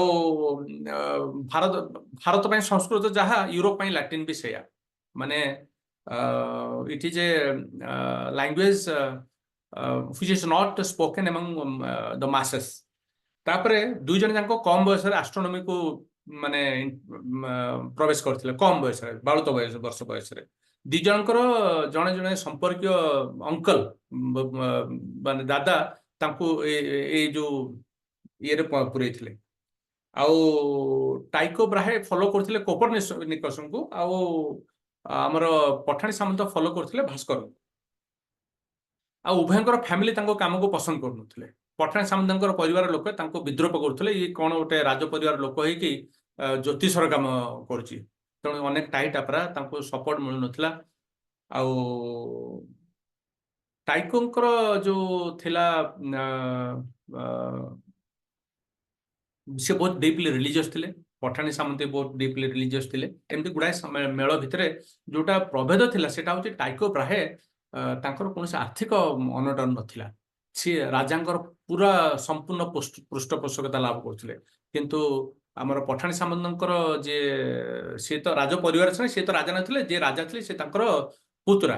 ତାଙ୍କ ପୁତୁରା ପଠାଣି ସାମନ୍ତଙ୍କ କାର୍ଯ୍ୟ ଯୋଗୁଁ ସେ ଘୋର ଲଜ୍ଜା ଅନୁଭବ କରୁଥିଲେ ଯେ ଇଏ ଗୋଟେ ଆମର ସମାଜରେ ଯୋଉ ଜ୍ୟୋତିଷ ଯୋଉ ଖଡି ମାନେ ଇଏ କରନ୍ତି, କାଲକୁଲେସନ କରନ୍ତି, ସେଇଭଳିଆ ଗୋଟେ କାମ କରୁଛନ୍ତି, ଆଙ୍କର ଅନ୍ୟ କିଛି କାମ ନାହିଁ। ତେଣୁ ସିଏ ସମ୍ପୂର୍ଣ୍ଣ ଅସହଯୋଗ କରୁଥିଲେ। ଏବଂ ଏମିତିକି ଯେତେବେଳେ ମହୋପାଧ୍ୟାୟ ଉପାଧି ମିଳିଲା ଚନ୍ଦ୍ରଶେଖରଙ୍କୁ, ତାଙ୍କୁ ଯିବା ପାଇଁ ପରମିଶନ ଦେଲେନି ସେ ରାଜା। ଯାହା ହଉ ଆମେ ଓଡ଼ିଆ ଜାତି, ଆମେ ଆମର ପଠାଣି ସାମନ୍ତ ଆମ ପାଇଁ ଗୋଟେ ଗର୍ବର ବିଷୟ। ତେଣୁ ତାଙ୍କୁ ଆମେ ଯଥୋଚିତ ସମ୍ମାନ ଦେବା ଉଚିତ, ତାଙ୍କ ବିଷୟରେ ଆମେ ବେଶୀ ଆଲୋଚନା କରିବା ଦରକାର। ତାପରେ ଆମେ ଦେଖିବା ଯେ ଆଜିର ତାରିଖରେ ଆମେ ତାରା ଦେଖିବା ପାଇଁ କୋଉ ଭଳିଆ ପରିବେଶ ଅଛି। ମୁଁ ସଚି ରାଉତରାୟଙ୍କର ଗୋଟେ କବିତାର ଗୋଟେ ପଂକ୍ତିଟେ ଧାର ସୂତ୍ରରେ ନେଇଛି ଯେ ଆଲୁଅ ତାର କି ମନୋହର ଅନ୍ଧକାର ତାଠାରୁ ଭଲ। ମାନେ ଆଲୁଅ ତ ସୁନ୍ଦର ନିଶ୍ଚିତ ଥାଏ, କିନ୍ତୁ ବେଳେ ବେଳେ ଅନ୍ଧାର ବି ସୁନ୍ଦର ହେଇପାରେ। ତାର ଗୋଟେ ପ୍ରମାଣ ହଉଛି ଆମର ଏଇ ଯୋଉ ତାରା ଦେଖିବା ପାଇଁ ଆମକୁ ଯେମିତି ଅନ୍ଧାରଟା ଦରକାର। ତ ଦେଖିବା ଯେ ଆମ ଦେଶରେ ଅନ୍ଧାର ଜାଗା ଅଛି। ଏଇ ଯୋଉ ମ୍ୟାପଟା ଆମେ ଦେଖୁଛନ୍ତି, ଯୋଉ ରେଡ କଲର ତାକୁ ଘେରିକି ୟେଲୋ କଲର, ତାକୁ ଘେରିକି ଗ୍ରୀନ କଲର। ଆମର ଜଣେ ବର୍ଟଲ ବୋଲି ଜଣେ ବୈଜ୍ଞାନିକ, ସିଏ ଗୋଟେ ଲାଇଟ୍ ପଲ୍ୟୁସନର ଗୋଟେ ମ୍ୟାପ ତିଆରି କରିଛନ୍ତି। ସେ ଗୋଟେ ସ୍କେଲ ତିଆରି କରିଛନ୍ତି। ସେ ସ୍କେଲରେ 1 ରୁ 9 ପର୍ଯ୍ୟନ୍ତ ସେ ନମ୍ବର ଦେଇଛନ୍ତି। 1 ମାନେ ସେଟା ହଉଛି ଏକ୍ସଲେଣ୍ଟ ଫର ନାଇଟ୍ ସ୍କାଏ ଅବଜର୍ଭେସନ, ମାନେ ଡାର୍କ ସ୍କାଏ। 2 ମାନେ ତାଠୁ ଟିକେ ମାନେ ଆଲୋକିତ। 3 ତାଠୁ ଅଧିକା, 3 ଏମିତି ହେଇକି ଲାଷ୍ଟକୁ ଯୋଉ 9 ସେଟା ହଉଛି ସିଟିର ଯୋଉ ଇନର ସିଟି, ତାର ଯୋଉ ଲାଇଟ୍ ପଲ୍ୟୁସନ। ମାନେ ସେଇଭଳିଆ ପଲ୍ୟୁଟେଡ ଆଟମୋସ୍ଫିୟରରେ ଆମେ ତାରାକୁ ଦେଖିପାରିବା ନାହିଁ। ଏଇ ଯୋଉ ମ୍ୟାପଟି ଆମେ ଅଳ୍ପ ସମୟ ପୂର୍ବରୁ ଦେଖୁଥିଲେ, ସେଇଟା ହଉଛି ଭୁବନେଶ୍ୱର ଏବଂ ତାର ଆଖପାଖ ଅଞ୍ଚଳର ମ୍ୟାପ। ଏବଂ ସେଥିରେ ଆପଣ ଦେଖୁଥିବେ ଏଥିରେ ବଟଲ ସ୍କେଲ, ଯୋଉ ମଝିରେ ଯୋଉ ଗୋଟେ ଡାୟଲଗ ବକ୍ସ ଅଛି, ଏଥିରେ ଲେଖା ହେଇଛି ଜେନିଥ ସ୍କାଏ। ଜେନିଥ ମାନେ ମୁଣ୍ଡ ଉପର ଆକାଶଟା ହଉଛି ଜେନିଥ। ତାର ବ୍ରାଇଟନେସ ଟାକୁ ଯଦି ଆମେ ମାପିବା, ଗୋଟେ ଲେଖା ହେଇଛି ସବା ତଳର ଉପର ଲାଇନଟା ଲେଖା ହେଇଛି ବଟଲ କ୍ଲାସ 7, ମାନେ କ୍ଲାସ 9 ହଉଛି ଏକ୍ସଟ୍ରିମ। এইটা ভুবনেশ্বরর আকাশটা হচ্ছে ক্লাস 7। এই ক্লাস 7 আকাশরে, ক্লাস 7 লাইট পল্ୟୁସନ আকাশরে ଆପଣ কোটি তারা ଦେଖିପାରିବେ? ଆପଣ ମାନେ ତାରା ଦେଖିପାରିବେ ନାହିଁ, ବସ୍ତୁତ ତାରା ଦେଖିପାରିବେ ନାହିଁ ଭୁବନେଶ୍ୱରର କେନ୍ଦ୍ର ଅଞ୍ଚଳରେ। ଏଇ ଯୋଉଠି ଆପଣ ଏଇଭଳିଆ ରେଡ କଲରର ଡଟ୍ ଦେଖୁଛନ୍ତି, ସେସବୁ ଅଞ୍ଚଳରେ ତାରା ଆପଣ ଦେଖିପାରିବେ ନାହିଁ। এইটা ହଉଛି ଆମର ହାନଲେ ଲାଦାଖ। ଦେଖନ୍ତୁ ଏଠି ଲେଖା ହେଇଛି କ୍ଲାସ 1, ମାନେ ଏଇଟା ହଉଛି ଡାର୍କ ସ୍କାଏ। ଆପଣ ଜାଣିଥିବେ 2 ବର୍ଷ 3 ବର୍ଷ ତଳେ ଭାରତ ସରକାର ଏଇଟାକୁ ଡାର୍କ ସ୍କାଇ ଟୁରିଜିମ ହିସାବରେ ଆମେ ଆକୁ ଡେଭଲପ କରୁଛନ୍ତି ଏଇ ଯୋଉ ଜାଗାଟାକୁ। ତେଣୁ ଏଇ ଯୋଉ ଡାର୍କ ସ୍କାଇ ଟୁରିଜିମ ଏରିଆ ହିସାବରେ ଡେଭଲପ ହେଲା ପରେ ସେ ଅଞ୍ଚଳରେ ଲାଇଟ୍ ଲଗେଇବା ଏସବୁ ବିଷୟରେ ଗୋଟେ ପ୍ରତିବନ୍ଧକ ରହିବ। ମାନେ ଆପଣ ଲାଇଟ୍ ଲଗେଇ ପାରିବେ, କିନ୍ତୁ ସେ ଲାଇଟ୍ ଲଗେଇବାର କୋଉ ଭଳିଆ ଲାଇଟ୍ର ଯୋଉ ଫିକ୍ସରଟା ଆସେ ତାକୁ କହନ୍ତି ଲୁମିନାର। କୋଉ ଭଳିଆ ଲୁମିନାର ଆପଣ ସିଲେକ୍ସନ କରିବେ, ତାର ରିଫ୍ଲେକ୍ସନଟା କେମିତି ହବ, ସିଏ କୋଉ ଆଙ୍ଗେଲରେ ଲାଗିଲେ ତାର ସ୍ପିଲ୍ ଓଭର ଲାଇଟଟା ଆକାଶକୁ ଯିବ ନାହିଁ, ଏସବୁ ବିଷୟରେ ଗୋଟେ ଗାଇଡଲାଇନ ଅଛି। ସେଇ ଗାଇଡଲାଇନକୁ ମାନିକି ଆପଣ ଇଏ କରିପାରିବେ। ଘର ଆପଣଙ୍କର ବୋଲି ଆପଣ ମନ ଇଚ୍ଛା ଗୋଟେ ବ୍ରାଇଟ୍ ଲାଇଟଟାକୁ ଯେମିତି ନାହିଁ ସେମିତି ଆପଣ ଲଗେଇ ପାରିବେ ନାହିଁ। ତ ଏଇଟା ହଉଛି ଆମର ଭାରତର ପ୍ରଥମ ଡାର୍କ ସ୍କାଏ ଟୁରିଜିମ ହବା ଏରିଆଟା। ତାପରେ ଆମେ ଯିବା ଆମର କୋରାପୁଟ ଜିଲ୍ଲାରେ ବଡ ଦୁଃଖର ବିଷୟ, ବର୍ତ୍ତମାନ ଆଉ କ୍ଲାସ 1 ଜାଗା ଆଉ ନାହିଁ କହିଲେ ଚଳେ। ଆଉ ଏଇଟା ହଉଛି ବାଲଡା ବୋଲି ଗୋଟେ ଜାଗା। ଏଥିରେ ବର୍ତ୍ତମାନ ଏଟା କ୍ଲାସ 2ରେ ଯିବ, କ୍ଲାସ 1ରେ ଯିବ ନାହିଁ। ଏବଂ ଆପଣମାନେ ଜାଣିଥିବେ ଓଡ଼ିଶାର ଉଚ୍ଚତମ ଶୃଙ୍ଗ ହଉଛି ଦେଓମାଳି ପାହାଡ଼ ଉପରକୁ ଯେତେବେଳେ ପଳେଇଯିବେ, ଠିକ ସିଧାରେ ଏକଦମ ନର୍ଥ ଡାଇରେକ୍ସନରେ ଆପଣ ଦେଖିବେ ସେଠି ଯୋଉ ଖଣି ଅଞ୍ଚଳ ଅଛି ଏବଂ ଖଣି ଅଞ୍ଚଳରେ ଏତେ ମାତ୍ରାରେ ଲାଇଟ୍ ଜଳୁଛି ଯେ ସମ୍ପୂର୍ଣ୍ଣ ଉତ୍ତର ଯୋଉ ଗୋଲାର୍ଦ୍ଧ ମାନେ ସେଇ ଦେଓମାଳି ଆକାଶରେ ଠିଆ ହେଲେ ଯେତିକି ଆପଣ ଆକାଶରେ ଦେଖିବେ ଏତେ ମାତ୍ରାରେ ସେଠି ଆଲୋକର ବିଚ୍ଛୁରଣ ହଉଛି ଯେ ଆପଣ ସେଠି ଉତ୍ତର ଦିଗର ଯୋଉ ଧ୍ରୁବ ତାରାକୁ ବି ଆପଣ ଦେଖିପାରିବେ ନାହିଁ। ତାଠୁ ଅଧିକା ଲାଇଟ୍ ସେଠି ଏଇ ଯୋଉ ଖଣିଜ ଅଞ୍ଚଳର ଲାଇଟ୍ଟା ପଡୁଛି। ତେଣୁ ସେଇଟା ହୁଏତ କ୍ଲାସ୍ 3 କି କ୍ଲାସ୍ 4 ହେଇଯାଇପାରେ। ମୁଁ ତାର ଇଏଟା ସ୍ନାପସଟ୍ଟା ବାହାର କରିବା ପାଇଁ ଭୁଲି ଯାଇଛି। ତାପରେ ଆମେ ଯିବା ଆମର ଓଡ଼ିଶାର ଗୋଟେ ବହୁତ ସୁପରିଚିତ ନାମ ଦାରିଙ୍ଗବାଡ଼ି ଫୁଲବାଣୀରେ ଯୋଉଟା ଅଛି। ସୌଭାଗ୍ୟର ବିଷୟ ଏବେ ବି ଦାରିଙ୍ଗବାଡ଼ି ଫୁଲବାଣୀ ସେଇଟା କ୍ଲାସ୍ 1 ଇଏରେ ଆସୁଛି। ଯେମିତି ହାଣିଲେ ସେମିତି ଆମର ଦାରିଙ୍ଗବାଡ଼ି ଏଠି ଏବେ ବି ଅନ୍ଧାର ଆଜିର ତାରିଖରେ ଅନ୍ଧାର ବଜାୟ ରହିଛି। ତେଣୁ ହୁଏତ କିଛି ଦିନ ଭିତରେ ଯୋଉ ଭଳି ଆମେ ମାଇଣ୍ଡଲେସଲି ଲାଇଟ୍ ଲଗାଉଛୁ ସେ କେତେ ଦୂର ଆଉ ସେଇଟା ଉପଯୋଗୀ ରହିବ ମୁଁ କହିପାରୁନି, କିନ୍ତୁ ଆଜିର ତାରିଖରେ ସେଇଟା ବଟଲ ସ୍କେଲରେ କ୍ଲାସ୍ 1ରେ ଆମେ ସେଟା ଇଏ କରିପାରିବା। ରିପିଟ୍ ହେଇଗଲା ସେମିତି ଆଗରୁ ଥିଲା କୋରାପୁଟ, ଏବେ କିନ୍ତୁ ନବରଙ୍ଗପୁର ଜିଲ୍ଲାର ଯୋଉ ରାଇଘର ଏରିଆ ସେ ରାଇଘର ଏରିଆଟା ବି ବର୍ତ୍ତମାନ କ୍ଲାସ୍ 1। ତାପରେ ଆପଣ ଦେଖନ୍ତୁ ଆମେ ଏଇଟା ଇଣ୍ଡିଆନ୍ ସବକଣ୍ଟିନେଣ୍ଟର ଉପର ଦିଗର ମ୍ୟାପଟା ଆପଣ ଦେଖନ୍ତୁ ପାକିସ୍ତାନ ଆଉ ଆଫଗାନିସ୍ତାନ ଦେଖନ୍ତୁ ଇଏ ଏବେ ବି କ୍ଲାସ୍ 1ରେ ଆସୁଛି। ଆଉ ଭାରତ ଦେଖନ୍ତୁ ଭାରତ ମ୍ୟାପଟା ପୁରା ବାରି ହେଇଯାଉଛି, ମାନେ ଭୌଗୋଳିକ ସୀମାରେଖା ଦରକାର ନାହିଁ ଭାରତର ଇଏଟାକୁ ଚିହ୍ନିବା ପାଇଁ, ପୁରା ଭାରତଟା ଲାଇଟେଡ୍। ତେଣୁ ଏଇ ଯୋଉ ଲାଇଟ୍ ପଲ୍ୟୁସନ୍ ଇଜ ଅଲସୋ ଆନ୍ ଇଣ୍ଡେକ୍ସ ଅଫ୍ ଡେଭଲପମେଣ୍ଟ ଅଫ୍ ଏ ନେସନ୍। ତ ଏଇଥିରୁ ଆପଣ ଜାଣିପାରିବେ ଯେ ଆଫଗାନିସ୍ତାନ ଆଉ ପାକିସ୍ତାନ ଯଦିଓ ତାରା ଦେଖିବା ପାଇଁ ଉପଯୋଗୀ ସ୍ଥାନ, କିନ୍ତୁ ଡେଭଲପମେଣ୍ଟ ଇଣ୍ଡେକ୍ସରେ ସେମାନଙ୍କର ସ୍ଥାନଟା ଆପଣ ଜାଣିପାରୁଥିବେ। ବର୍ତ୍ତମାନ ମୁଁ ଯୋଉ କଥା କହୁଥିଲି 4ଟି ଏକ୍ଜାମ୍ପଲ ଏଥିରେ ଦିଆଯାଇଛି ଯେ ପ୍ରଥମେ ଭେରି ବ୍ୟାଡ୍ ମାନେ ଲାଇଟ୍ ଫିଟିଂ ଯୋଉ ଲଗା ହେଇଛି, ଆମେ ଯୋଉ ପାର୍କରେ ଦେଖୁଛୁ ଯୋଉ ଲାଇଟ୍ଟା ଗୋଟେ ଗ୍ଲୋବ୍ ଭଳିଆ ତାକୁ କହନ୍ତି ବୋଲାର୍ଡ ତ ସବୁ, କିନ୍ତୁ ସେଇ ଯୋଉ ଲାଇଟ୍ଟା ଗ୍ଲୋବ୍ ଭଳିଆ ଲାଗିଛି ଆକ୍ଚୁଆଲି ତାରା ଦେଖା ପଏଣ୍ଟ ଅଫ୍ ଭ୍ୟୁରୁ ସେଇଭଳିଆ ଲାଇଟ୍ଟା ହାଇଲି ଅନଡେଜାରେବଲ୍, ଟୋଟାଲ ସ୍କାଇଟାକୁ ସେ ମାନେ ବ୍ଲକ୍ କରିଦେଉଛି। Very bad. ତାପରେ ବ୍ୟାଡ୍ ହଉଛି ଯେତେବେଳେ ଆମେ ସେ ଲାଇଟ୍ର ଉପରେ ଆମେ ଗୋଟେ ଲଗେଇ ଦଉଛୁ ଗୋଟେ ଇଏଟେ ଲଗେଇ ଦଉଛୁ ଗୋଟେ ଏଇ ଯୋଉ ପର୍ଟିକୁଲାର ଡିଜାଇନର ଲାଇଟ୍, ସେଥିରେ କିଛି ମାତ୍ରାରେ ଲାଇଟ୍ ଆକାଶକୁ ଯାଉନାହିଁ। 3ଟା ହଉଛି ବେଟର, ସେଥିରେ ଏମିତି ଗୋଟେ ରିଫ୍ଲେକ୍ଟର ଆମେ ଲଗେଇଛୁ ଯିଏକି ପ୍ରାୟ ବହୁତ ଲାଇଟ୍କୁ ଆକାଶ ଆଡ଼କୁ ବିଚ୍ଛୁରିତ ହେବା ପାଇଁ ଦେଉନାହିଁ। ସବୁଠାରୁ ବେଷ୍ଟ ହଉଛି ଯେ ଏମିତି ଲାଇଟ୍ ଯୋଉଟାକି ମଣିଷର କାମରେ ଆସିବ, କାରଣ ଆକାଶକୁ ଯାଉଥିବା ଲାଇଟ୍ରେ ଆମର କ'ଣ କାମରେ ଆସିବ? ଆମର ଶକ୍ତିର ଅପଚୟ ଆମର କୌଣସି କାମ ଆସୁନି, ବରଂ ଏଇ ଯୋଉ ତାରା ଦେଖାର ମଜାଟା ଆମେ ପାଇବା ନାହିଁ। ତ ଏଇ ଯୋଉ 3 ନମ୍ବର ଯୋଉ ଲାଇଟ୍ ଫିଟିଂ ସେଇଟା ହଉଛି ବେଷ୍ଟ। ତ କିନ୍ତୁ ଏଇଟା ଆମେ ଖାଲି ଚାହିଁବା ଯେ ଏମିତି ସମସ୍ତେ କରନ୍ତୁ ବୋଲି, କିନ୍ତୁ ଲାଇଟ୍ ଲଗେଇବା ଯୋଉ ଲାଇଟ୍ ଯୋଉଠି ଲାଗୁଛି ବା ଯୋଉମାନେ ଲଗାଉଛନ୍ତି ସେ ଜଣେ ସାଧାରଣ ବ୍ୟକ୍ତି ହଉ ବା ଜଣେ ଇଞ୍ଜିନିୟର ହଉ, କେହି ମଧ୍ୟ ଏଇ ଦିଗରୁ କେହି କେବେ ଚିନ୍ତା କରି ଲାଇଟ୍ ଲଗାଉନାହିଁ। ଏବଂ ଆମେ କହିଲେ ବି ସେଇଟା କେତେ ଦୂର ଗ୍ରହଣ ସେଟା ଆମେ କହିପାରିବା ନାହିଁ। ଯେ ଅନ୍ଧାର ଆକାଶକୁ ମଣିଷ ଯେ ମିସ୍ କରୁଛି ତା ବିଷୟରେ ବି ଆମର ଓଡ଼ିଶାରେ ନ୍ୟୁଜ୍ ପେପରରେ ମଝିରେ ଲେଖା ବାହାରୁଛି। ଯେମିତି ଏଇଟା ଗୋଟେ ଲେଖା, ଏଟା ମୁଁ ଅବଶ୍ୟ ବାହାର କରିଥିଲି, ଆଲୁଅ ତାର କି ମନୋହର ଅନ୍ଧକାର ତା ଠାରୁ ଭଲ। ସେମିତି ଆଉ ଗୋଟେ ଆର୍ଟିକଲ ବାହାରିଥିଲା ନ୍ୟୁଜ୍ ପେପରରେ, ଆକାଶ ଆଉ ଦେଖି ହେବ ନାହିଁ। ଇଏ ଗୋଟେ ଆର୍ଟିକଲ ଯୋଉଟା କି ଆମର ଲଦାଖରେ ଯୋଉ ନାଇଟ୍ ସ୍କାଏ ସାଙ୍କ୍ଚୁଆରୀ ବିଷୟରେ ଆମେ ଆଲୋଚନା କଲେ, ତା ବିଷୟରେ ଗୋଟେ ନ୍ୟୁଜ୍ ଆଇଟମ୍ ଗୋଟେ। এইটা ଆମର ମୃଣାଲ ଚାଟାର୍ଜୀ ସାର୍ଙ୍କର ପାଖାପାଖି ମୋ ଲେଖା ଆଉ ମାନେ ମୃଣାଲ ଚାଟାର୍ଜୀ ସାର୍ଙ୍କ ଲେଖା ଲେଖି ଦିନେ 2 ଦିନ ଫରକ ଭିତରେ ବାହାରିଛି। ନିଦ୍ରାହୀନ ରାତି ତାରାହୀନ ଆକାଶ। ଆଚ୍ଛା, ପ୍ରାୟ ଦେଖିବା ପାଇଁ ଗଲେ ମୁଁ ମୋର ବକ୍ତବ୍ୟର ଶେଷ ହଁ ମୁଁ ଖାଲି ଏଠି ଗୋଟିଏ କଥା ଖାଲି କହିବି, ତାପରେ ମୁଁ ଦେଖିବା ପାଇଁ ଚାହିଁବି ବର୍ତ୍ତମାନ ହେଇଗଲା 8ଟା 10 ହେଇଗଲା, ମୁଁ 2ଟି ଛୋଟ ଭିଡିଓ ଦେଖିବା ପାଇଁ ଚାହିଁବି, ତାପରେ ଆମେ ଆମର ବକ୍ତବ୍ୟ ଶେଷ କରିବା।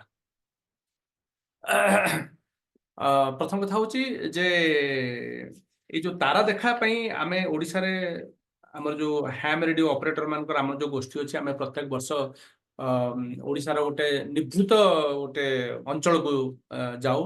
ଆମେ ସେ ଯୋଉ ଜାଗାଟାକି ସିଲେକ୍ସନ କରୁ ସେଥିରେ ପ୍ରାୟ ମୋବାଇଲ ସିଗ୍ନାଲ ନଥିଲା ଭଳିଆ ଜାଗାକୁ ସିଲେକ୍ଟ କରୁ, ଯୋଉଠି ମୋବାଇଲ ସିଗ୍ନାଲ ନାହିଁ ଆପଣ ଭାବନ୍ତୁ ସେଇଟା କେତେ ରିମୋଟ ହେଇଥିବ।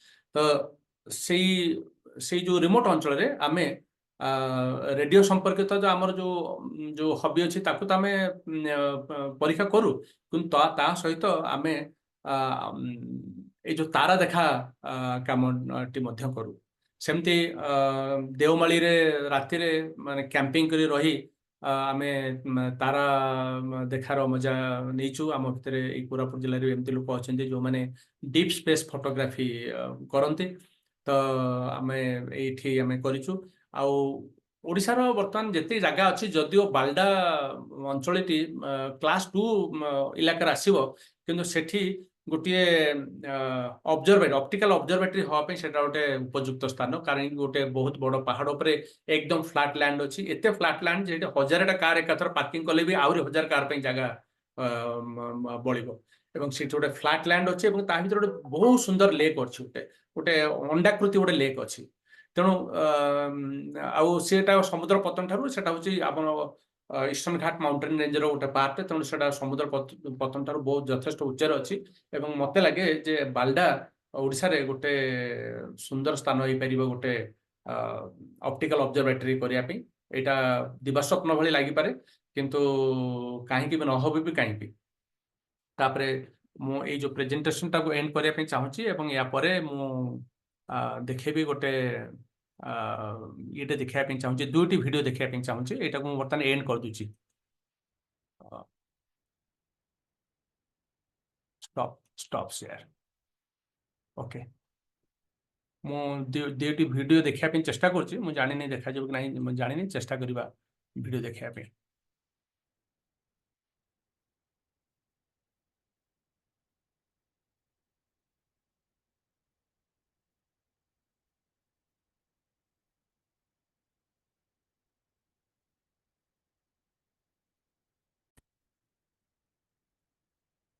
ओके मु कही दूची बर्तमान आम स्क्रीन जहाँ को देखुं सी होती जटणी बापी पट्टनायक किशोर पट्टनायक मु तांकर गोटे लंबा इंटरव्यू नहीं किंतु से भितर गोटे सिलेक्टेड पर्सन मुझे देखा चाहूँगी मुझे पचारि जे आपण जो तारा देखुं से आपण पाँच कौन एवं उत्तर सी कौन कहले शुणु लाइफ रो अल्टीमेट गोल है टू बी हैप्पी आगे मु भाबुची जे मोर लाइफ को मोर जो हैप्पीनेस को मु माने मो लाइफ रो माने जो एग्जैक्ट गोल को मु पाई परछि आ गोटे मोर स्पेशल कथा सुन कौन मु साइंस माध्यम रे टिके स्पिरिचुअल हवा चाहूँ अच्छा बुझले कि तेणु जमी आपन को गोटे छोटिया एग्जांपल देबी जमी आपन गोटे माने कैनवास रे गोटे पेंटिंग अछि आगे आपन जो से पेंटिंग को देखिबे आपन जानि पारे से पेंटिंग देखि पेंटिंग रो थीम देखि जानि परिबे जे जो पेंटर जाकू जे तयारी माने what is going on his head माने ता मुंड भितर कोन चलछि आपन जानि परिबे आपन एतिकी सेंस हम पाखे अछि ह्यूमन माने आमे एतिकी इंटेलिजेंट प्रेडिक्ट दी माने माइंड ऑफ दी पेंटर बुझले कि से भलिया माने यूनिवर्स जेमति अछि जेमति बड़ माने मैक्रो मैक्रो वर्ल्ड जेमति बड़ बड़ गैलेक्सी बड़ स्टार बड़ बड़ ब्लैक होल माने ए जिंस हला मैक्रो तापर हला मिडिल वर्ल्ड आमे जो वर्ल्ड रो पृथ्वी रे अछि आमे सब जीव जंतु जते जहा अछि सेटा हला मिडिल वर्ल्ड तापर हला गोटे माइक्रो वर्ल्ड जोटा कि जीवाणु भाइरस बैक्टीरिया वन सेल ए हला जोटा कि आपन को ये दरकार कोन माइक्रोस्कोप दरकार आ बड़ पे टेलीस्कोप दरकार तो आपन मिडिल वर्ल्ड पे आपन naked eye sufficient you can understand everything तो ये तीनटा बाद आ गॉड रो क्रिएशन बेसी नहीं ये तीनटा बाद आ जिनस आ चतुर्थ जिनस किछि अछि कि आ क्रिएशन किछि जिनस रे ये टोटल ला तीनटा creation macro world middle world micro world तो ये हला भगवान करो कांच पेंटिंग जदि आपण ये तीनटा रो जो को अंडरस्टैंड कर देले बुझले कि सेति कि आपनकर भितरे पसी पसी दे अंडरस्टैंड कर देले you can study the mind of आ गोटे मु देखा चाहिए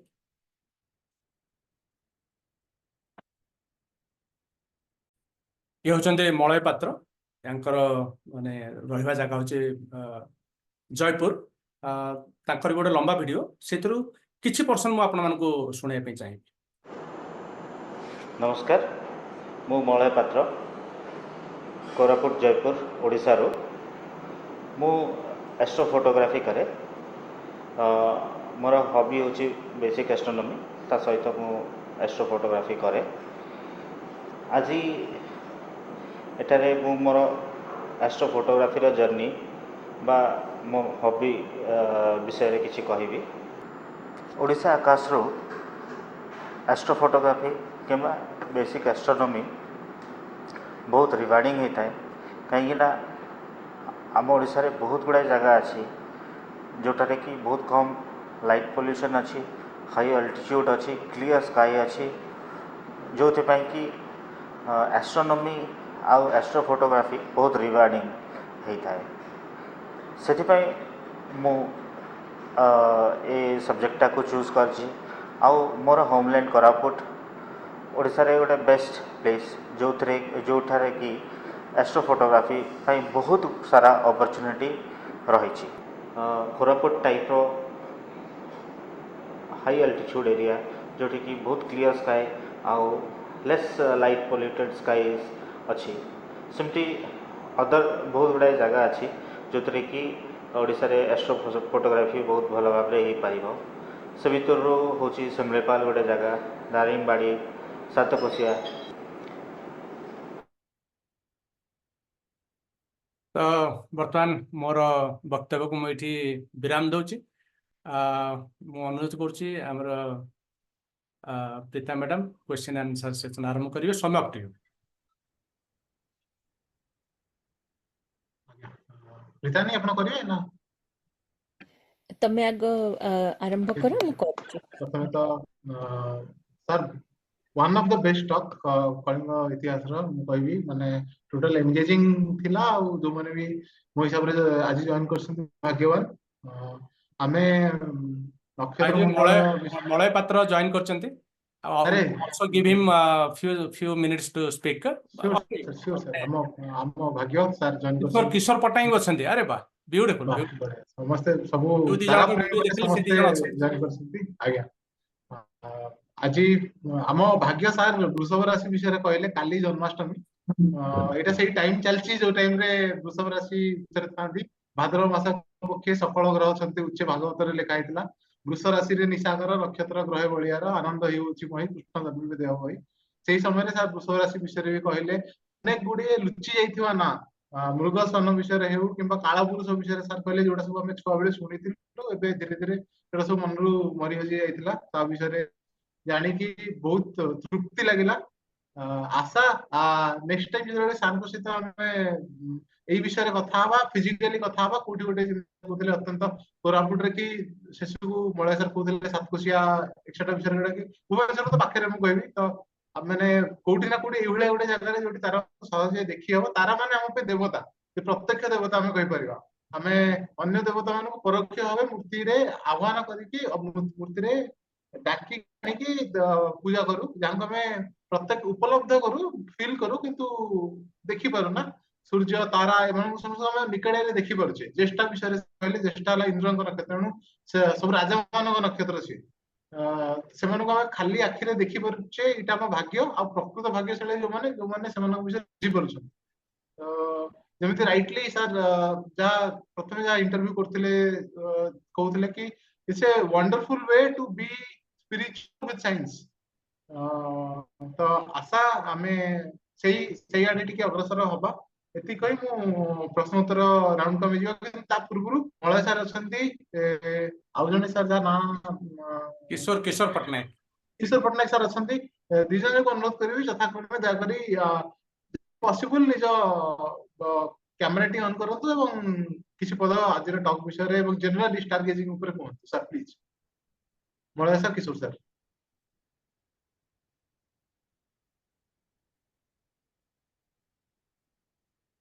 मलय बाबू आपण कैमराटार डायरेक्शन टा बदलंतु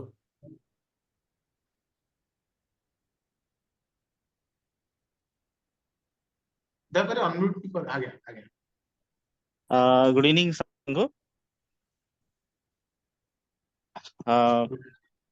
गुड इवनिंग समस्त को मोर अवस्था क्लियर अच्छी टा हां हां आगे आगे परफेक्ट सर एस्ट्रो फोटोग्राफी विषय तो बहुत सारा किसी कहले सर मु कुछ फोटो देखैवा को चाहिबी जदी स्क्रीन शेयर करी हबो मोर जोटा जो फोटो सब कि कोरापुट रो निया है जी आगे आगे ଆଉ ପଳେଇବ, ମୁଁ ଆପଣଙ୍କୁ କୋ ହୋଷ୍ଟ କରିଦଉଛି, ଆପଣ ଆଜ୍ଞା ସେୟାର କରିବା ପାଇଁ ସୁବିଧା ହବ। ଗୋଟେ ମିନିଟ୍। ହଁ, ମୁଁ ଆପଣଙ୍କୁ କୋ ହୋଷ୍ଟ କରିଦଉଛି, ସାର୍ ମେକ୍ କୋ ହୋଷ୍ଟ। ଓକେ, ଆପଣ କୋ ହୋଷ୍ଟଟାକୁ ଆକ୍ସେପ୍ଟ କରନ୍ତୁ ଆଉ ଆପଣ ସେୟାର କରିପାରିବେ। Right sir.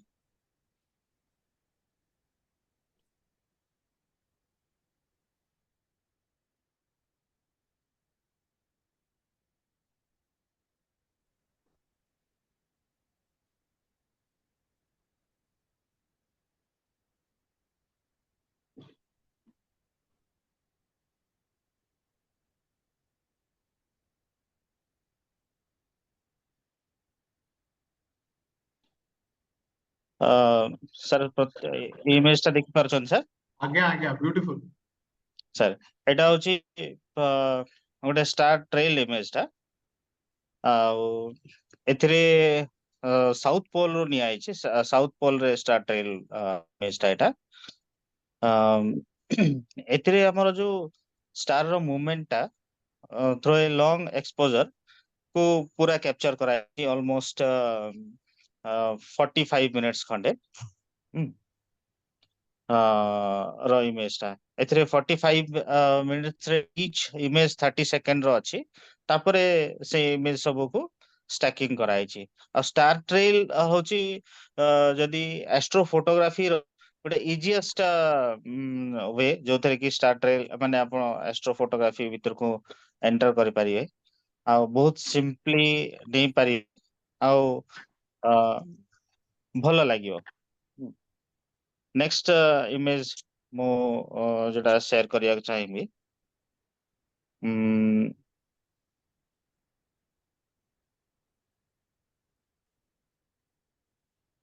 ସାର୍ ଆଉ ଗୋଟେ ଇମେଜ ମୁଁ ସେୟାର କରିବାକୁ ଚାହିଁବି।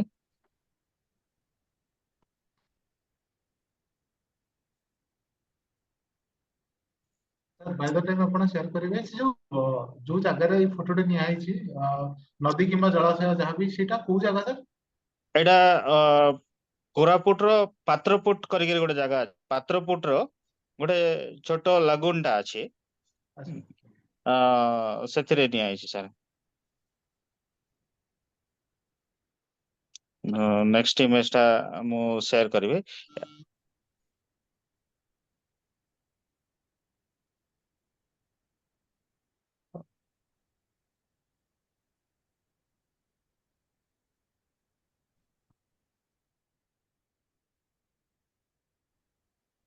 ମିଲ୍କି ୱେ ଗ୍ୟାଲେକ୍ସି କୁ ଦେଖା ହେଇଛି।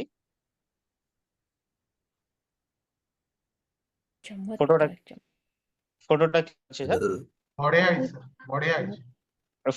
ଏଇ ଫଟୋଟା ସେପ୍ଟେମ୍ବର ମାସରେ ନିଆ ହେଇଛି, ଆଉ ଏଥିରେ 3ଟା ପ୍ଲାନେଟ ର ବି କଞ୍ଜକ୍ସନ ଅଛି। ଯୋଉ ବ୍ରାଇଟ୍ ଷ୍ଟାର ଟାଇପ ର ଯୋଉଟା ଦେଖୁଛନ୍ତି, ଆଜ୍ଞା ବ୍ରାଇଟ୍ ଆଜ୍ଞା ଅବଜେକ୍ଟ ଟା, ସେଟା ହଉଛି ଜୁପିଟର। ଆଉ ତା ସାଇଡରେ ଯୋଉ ଛୋଟ ଆଉ ଗୋଟେ ବ୍ରାଇଟେଷ୍ଟ ଅବଜେକ୍ଟ ଅଛି, ସେଟା ହଉଛି ସାଟର୍ନ। ଆଉ ସେମ ଲାଇନ ରେ ରାଇଟ ସାଇଡ ତଳକୁ ଯୋଉଟା ଟିକେ ରେଡିସ୍ ଅବଜେକ୍ଟ ଟା ଦେଖା ଯାଉଛି, ସେ Neptune. Sir just out of curiosity, naked ଆଇରେ ବି ଏତିକି ସୁନ୍ଦର ଦେଖାଯିବେ ନା କିଛି କ୍ୟାମେରା କାରସାଦି ଯୋଗୁଁ ଏମିତି? ସାର୍ ସେଟା ଲାଇଟ୍ ପଲ୍ୟୁସନ ଉପରେ, ଯେମିତି ସାର୍ କହିଲେ ବ୍ରୋଟାଲ ସ୍କେଲ ରେ ନାଇଁ, ଲାଇଟ୍ ସେଇ ଜାଗାରେ ଯୋଉ ପଲ୍ୟୁସନ। ଜାଗାରେ ଆପଣ ଫଟୋ ନେଇଛନ୍ତି, ସେଇ ଜାଗାରେ ଯଦି ସାଇଡରେ ଠିଆ ହେଇକି ଆଉ ଜଣେ ଦେଖୁଥିବ, ତାକୁ ଟିକେ ଭଳିଆ ଦେଖାଯିବ ନା କ୍ୟାମେରାରେ ଟିକେ ସମଥିଙ୍ଗ ଡିଫରେଣ୍ଟ? ହଁ, ଆପଣ ଆପଣ ନେକେଡ ଆଇ ପୁରା ଅବଜର୍ଭ କରିବେ, ପୁରା ପୁରା ଏମିତି ଦେଖିପାରିବେ। ଇଭେନ ଆପଣ ତାର ଗ୍ଲେୟର ଟା ବି ଫିଲ୍ କରିପାରିବେ ଯଦି ଗ୍ରାଉଣ୍ଡ ରେ କିଛି ଲାଇଟ୍ ନେଇ। ଯେମିତି ଆମର ସିଟି ଗ୍ଲେୟର ଟା ସ୍କାଇ କୁ ପଲ୍ୟୁଟ କରୁଛି, ସେମିତି ଆପଣ ଷ୍ଟାର ଗ୍ଲେୟର ଟା ବି ଆପଣ ଫିଲ୍ କରିପାରିବେ। ଷ୍ଟାର ଗ୍ଲେୟର ରେ ଯଦି ପାଖାପାଖି ଠିଆ ହେଇଛନ୍ତି ଦି ଜଣଙ୍କର ଫେସ କୁ ଦେଖିପାରିବେ। ଏଇ ଦିଟା ଯାକ ଯୋଉ ଫଟୋ ମୁଁ ଦେଖେଇଲି ସାର୍, ଏଇ ଦିଟା ଯାକ ହଉଛି ଆଷ୍ଟ୍ରୋ ଫଟୋଗ୍ରାଫିରେ ମାନେ ଆଷ୍ଟ୍ରୋ ଲ୍ୟାଣ୍ଡସ୍କେପ ଫଟୋଗ୍ରାଫି କହିପାରିବା, ଯୋଉଥିରେ କି କିଛି ଲ୍ୟାଣ୍ଡସ୍କେପ ଅବଜେକ୍ଟ ୱିଥ ସ୍କାଇ ସହିତ ମର୍ଜ କରିକି ଉଠା ହେଇଛି। ଆଉ ଗୋଟେ ଦିଟା ଫଟୋ ମୁଁ ଡିପ୍ ସ୍କାଇ ର ଦେଖଉଛି।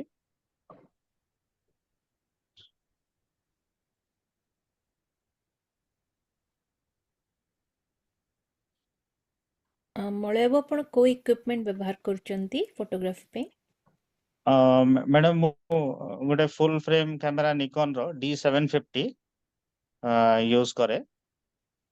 ସେଥିରେ ଜେନେରାଲି କିଛି ମାନେ ବହୁତ ଗୁଡାଏ ଫଟୋ ମୋର ୱାଇଡ ଆଙ୍ଗେଲ ରେ ଉଠାଇଛି, ଯୋଉଟା ଆଷ୍ଟ୍ରୋ ଲ୍ୟାଣ୍ଡସ୍କେପ କ୍ୟାଟେଗୋରୀରେ ଅଛି। ୱାଇଡ ଆଙ୍ଗେଲ ରେ ଉଠେଇଛି ମୁଁ 11 to 16 mm ରେ। ଆଉ ଯେତିକି ଡିପ୍ ସ୍କାଇ ଅବଜେକ୍ଟ ସବୁ 300 mm ରେ ଉଠେଇଛି ମୁଁ।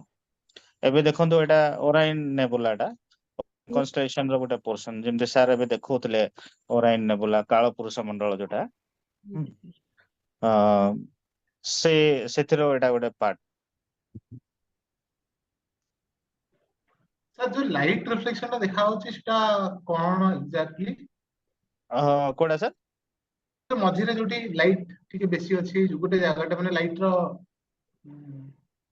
ଆଚ୍ଛା, ହ୍ୱାଇଟ୍ ଯୋଉ ସବୁଠୁ ବ୍ରାଇଟେଷ୍ଟ ପାର୍ଟଟା ଯୋଉଟା ଦେଖୁଛନ୍ତି, ଆଜ୍ଞା ଆକ୍ଚୁଆଲି ସେଇ ପାର୍ଟଟା ହଉଛି ସାର୍ ହାଇଡ୍ରୋଜେନ, ମାନେ ଡିଫରେଣ୍ଟ ଯୋଉ କଲର ଆସୁଛି ଆମର ନେବୁଲାସ ର, ସେଟା ଡିଫରେଣ୍ଟ ଯୋଉଠି ଯୋଉ ଟାଇପ ର ଗ୍ୟାସ ରହୁଛି ତାକୁ ଧରିକିରି ସେ କଲର ଟା ପ୍ରୋଡ୍ୟୁସ ହୁଏ।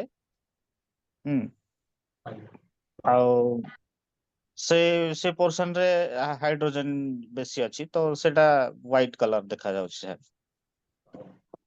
ସେଟା ସେଟା ସବୁଠୁ ବେଷ୍ଟ ପାର୍ଟଟା ସେ ନେବୁଲାର। ଆଉ ଗୋଟେ ପିକ୍ଚର ଦେଖଉଛି ସାର୍।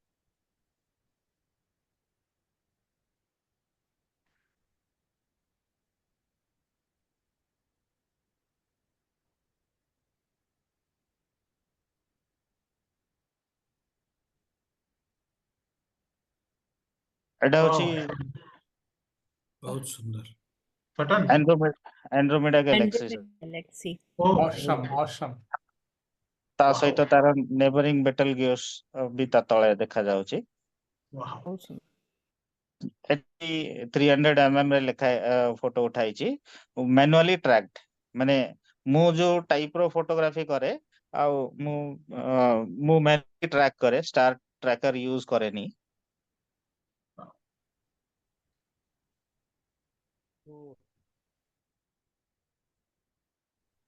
ଡିପ୍ ସ୍କାଇ ଷ୍ଟାକର କରି ଗୋଟେ ସଫ୍ଟୱେର ଅଛି, ସେଥିରେ ଆପ୍ରୋକ୍ସିମେଟଲି ମାନେ 400 ଇମେଜେସ୍ ନେଇକିନା ତାକୁ ଏଥିରେ ଷ୍ଟାକିଂ କରାଯାଇଛି। ଆର ସ୍କାଇ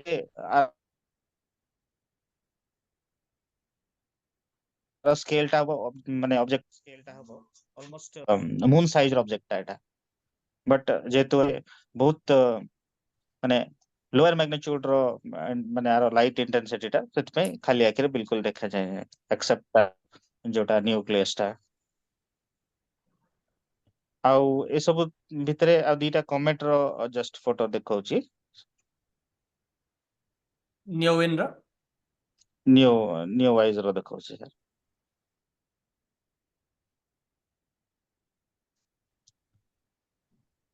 ଏଟା ହଉଛି ନିଓ ୱାଇଜ ର ପିକ୍ଚର ଟା 2020 ଜୁଲାଇ ରେ ନେଇଥିଲି, ଆଉ ଯୋଉଟା କି ପୁରା ଇଷ୍ଟର୍ନ ଇଣ୍ଡିଆରେ ଫର୍ଷ୍ଟ ପିକ୍ଚର ଥିଲା, ଇଣ୍ଡିଆର ସେକେଣ୍ଡ ପିକ୍ଚର ଥିଲା ଏଟା।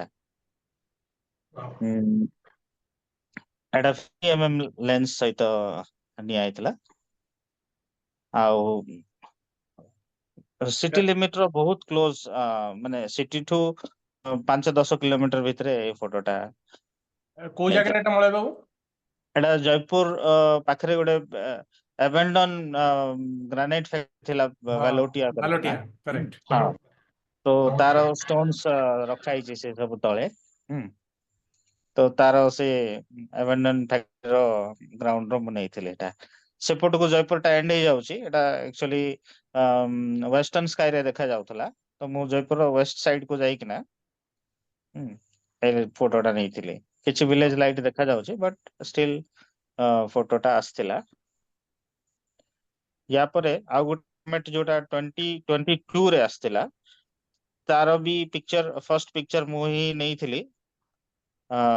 ଇଷ୍ଟର୍ଣ୍ଣ ଇଣ୍ଡିଆରୁ କହିଲେ ଚଳିବ, ଓଡିଶାରୁ ବି। ସେଟା ହଉଛି ଜେଟିଏଫ ଗ୍ରୀନ କମେଟ ଯୋଉଟା।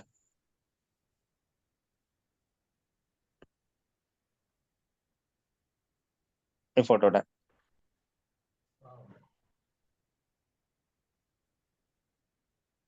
ଏଟା ହଉଛି ZTF ଗ୍ରୀନ କମେଟ ବୋଲି ଯାହାକୁ କୁହାଯାଉଥିଲା।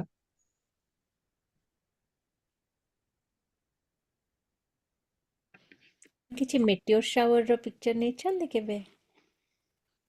मेटियोर शावर को मु टार्गेट करिनी मैडम। एक्चुअली मोर बकेट लिस्ट रे जोटा मेसियस कैटलॉग जोटा अछि, मेसियस कैटलॉग रो ऑलमोस्ट 37 खंडे ऑब्जेक्ट को सिंपल DSLR सेटअप रे पिक्चर नहीं पारिबे, से जिनस को मु टार्गेट रखी छी। वर्तमान पर्यंत को 6-7 खंडे मु कवर कर सारलेनी। 30 टा खंडे ऑब्जेक्ट अछि जोटा कि फ्यूचर रे कवर करिबे। ବହୁତ मेसियस ଭଲ। कैटलॉग रे लगभग 105 ऑब्जेक्ट्स अछि जोटा को कि 37 ऑब्जेक्ट्स DSLR सहित उठे हबो जनरल पर्पस लेंस रे, आ बाकी ऑब्जेक्ट्स पई एडवांस इक्विपमेंट दरकार। ଆଜ୍ଞା, thank you। ଧନ୍ୟବାଦ ସାର୍, ଚମତ୍କାର ସାର୍, ଚମତ୍କାର। Thank you. मैं अनुरोध करिया किशोर पटनायक सर को, सर आपण यदि किछि ऐड करिवे एथिरे। गोटे लास्ट फोटो सर, एडा एडा आज्ञा प्लीज देखंतु। Please please sir, please sir. आह बहुत सुंदर, एडा वाओ, एडा मिल्की वे रो पूरा आर्क टा, एडा मिल्की वे रो पूरा आर्क टा। एथिरे साउथ वेस्टर्न पोल रु आरंभ करिकिना नॉर्थ ईस्ट पोल पर्यंत को एडा पूरा मिल्की वे टा नियाइछि। एडा गोटे मोजाइक पैनोरामा। एथिरे 9टा पिक्चर को मोजाइक फॉर्म रे नै किना ताको स्टिच कराइछि। बहुत सुंदर ହେଇଛି। एडा 50 mm लेंस रे नियाइछि। तारो सेंटर 30% पार्ट को पिक्चर रे यूटिलाइज कराइछि, जो तरह की डिस्टॉर्शन फ्री थाए। Thank you. धन्यवाद सर। मलय किशोर बाबू सर, बहुत धन्यवाद मलय बाबू। Thank you, thank you, thank you. Sir photo गुड़िक देखिक मु सତରେ माने एबे जानि पारुछि हम पूर्व पुरुष माने काहेकि स्वर्ग ऊपर अछि बोली भाबुथिले।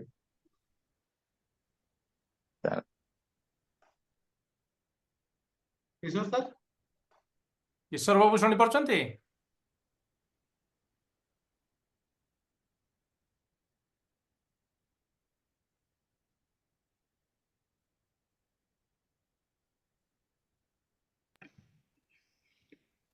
संजय भाई जॉइन कर जाइछन्ती पूरी ऐतिह्य यात्रा रु କିଛି ସମୟ ବାହାର କରି। ନ୍ୟୁୟର୍କ संजय ସଞ୍ଜୟ भाई, ଭାଇ ଆପଣଙ୍କୁ ବହୁତ ବହୁତ ଧନ୍ୟବାଦ। ପ୍ରଥମତଃ ମୋ ତରଫରୁ ବି ସୌମ୍ୟ ଧନ୍ୟବାଦ ଦେଇ ସାରିଲେଣି। ଆଜିର ଏଇ ଟକ୍ ଟା हाँ ବହୁତ ମାନେ ଉପଦେଶ ଥିଲା। ଏ ସଞ୍ଜୟ ଭାଇ ଆସିଗଲେ। ଆଉ ସଞ୍ଜୟ ଭାଇ ଆପଣ चमकीले भाई की लुक। ହଉ ତୁ ଟାୟାର୍ଡ ହେଇଯାଇଛି ଖାଲି ହଉଛି आप ମିସ୍ କରିଗଲି ଆଜି ଇଏଟା ଭାଇ ଲାଷ୍ଟ ସେ ଡେଟ୍ ମୁଁ ଫେସବୁକ ଜଏନ୍ ର ବି ଟେରିଫିକ ଲୁକ୍ ଥିଲା ସେ ଯୋଉ ଗେରୁଆ ବସ୍ତ୍ରରେ। हाँ ठीक ठीक ठीक। ନାଇଁ ସଞ୍ଜୟ ଭାଇ ସବୁ ଲାଷ୍ଟ ଫଟୋଟା ଦେଖିଲେ କି ନାଇଁ? ଆଟଲିଷ୍ଟ ଯୋଉଟା ମଳୟକୁ ଦେଖେଇଲେ ଏବେ, ସେତେବେଳକୁ ଜଏନ୍ କରିକି ଦେଖିଲେ ତ ନା ଷ୍ଟାର ମୁଁ ଗେଜ୍? हाँ ଏବେ एबे ଯୋଉ जॉइन कर ଫଟୋ ଦେଖଉଥିଲେ। ହଁ ସେତେବେଳକୁ ଥିଲେ, थिले ଲାଷ୍ଟ ବେଳକୁ ଜଏନ୍ କଲେ। जॉइन कर टॉप रो लास्ट 5-10 मिनिट भी शिथिले। ए संजय भाई केबे गस्त करिया कोरापुट କରିବା जोटा କରିବା देखिବାକୁ पड़िबो। ଏଇଗୁଡା ଆଉ ପୁରୀ କୋଣାର୍କରେ ଦେଖାଯିବନି, ଏଥିପାଇଁ ନା ଯିବାକୁ ପଡିବ କୋରାପୁଟ। ଆକ୍ଚୁଆଲି ମଳୟବାବୁ ବର୍ତ୍ତମାନ ଯେମିତି ଫଟୋ ଦେଖେଇଲେ ଗୋଟେ ପାହାଡର ବ୍ୟାକଗ୍ରାଉଣ୍ଡରେ ଆକାଶ ଗଙ୍ଗାର ଯୋଉ ପିକ୍ଚରଟା, ସେଇଭଳି ଗୋଟେ ପିକ୍ଚର ଜଣେ ଏଇଭଳି ଆଚ୍ଛା ପରେ ମୁଁ ନା ସନ୍ତୋଷ କୁମାର ସିଂ ସାର୍ ଜଣେ ଭିଡ଼ିଓ ଅନ୍ କଲେଣି।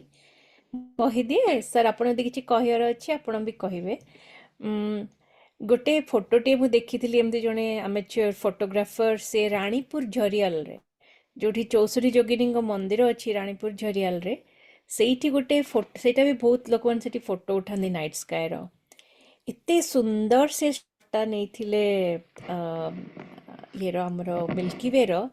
ଲାଗୁଛି ଯେମିତି ସେ ମିଲ୍କି ୱେଟା ରାଣୀପୁର ଝରିଆଲ ଯୋଉ 64 ଯୋଗିନୀଙ୍କ ମନ୍ଦିର ଭିତରକୁ ମାନେ ଡାଇରେକ୍ଟ ତାର ଗୋଟେ ପାଥ ଅଛି, ଯୋଉଥିରେ କି ମାନେ ଏତେ ଡିଭାଇନ ସେ ଫଟୋଟା ମାନେ से ଯୋଉମାନେ संजीव सिद्धार्थ बोले कि जड़े फोटोग्राफर मैडम ହଁ ହଁ ସେଇ संजीव ତାଙ୍କରି सिद्धार्थ ଫଟୋଟା କଥା तांको କହୁଛି। घर ଆଜ୍ଞା से पाखरे ही से मोर बहुत क्लोज फ्रेंड माने ଆଜ୍ଞା एस्ट्रोग्राफी फ्रेंड ସେଇ ଫଟୋଟା ମୋର ମାନେ ମନରେ ସବୁବେଳେ ମାନେ ଗୋଟେ ବହୁତ ମାନେ ଲାଗିଲା ଯେମିତି ସାର୍ କହିଲେ ନା କିଶୋର ସାର୍ କି ଗୋଟେ ପ୍ରକୃତରେ ସ୍ପିରିଚୁଆଲ ଆଉ ସାଇଣ୍ଟିଫିକ ଦିଟା ଯାକର କନେକ୍ସନ जी ଯଦି जी ଫିଲ୍ କରିବାକୁ ହବ ସେଇ ଫଟୋଟା ମୋତେ ବହୁତ ଗୋଟେ ଅଲଗା ପ୍ରକାର ଅନୁଭୂତି ଦିଲେଇଥିଲା। ଆଉ ଆପଣ ବି ତାହେଲେ ଦେଖିଥିବେ ସେଇ ଜାଗାରେ ବି जी ଷ୍ଟାରଗେଜ ନିଶ୍ଚୟ କରିଥିବେ।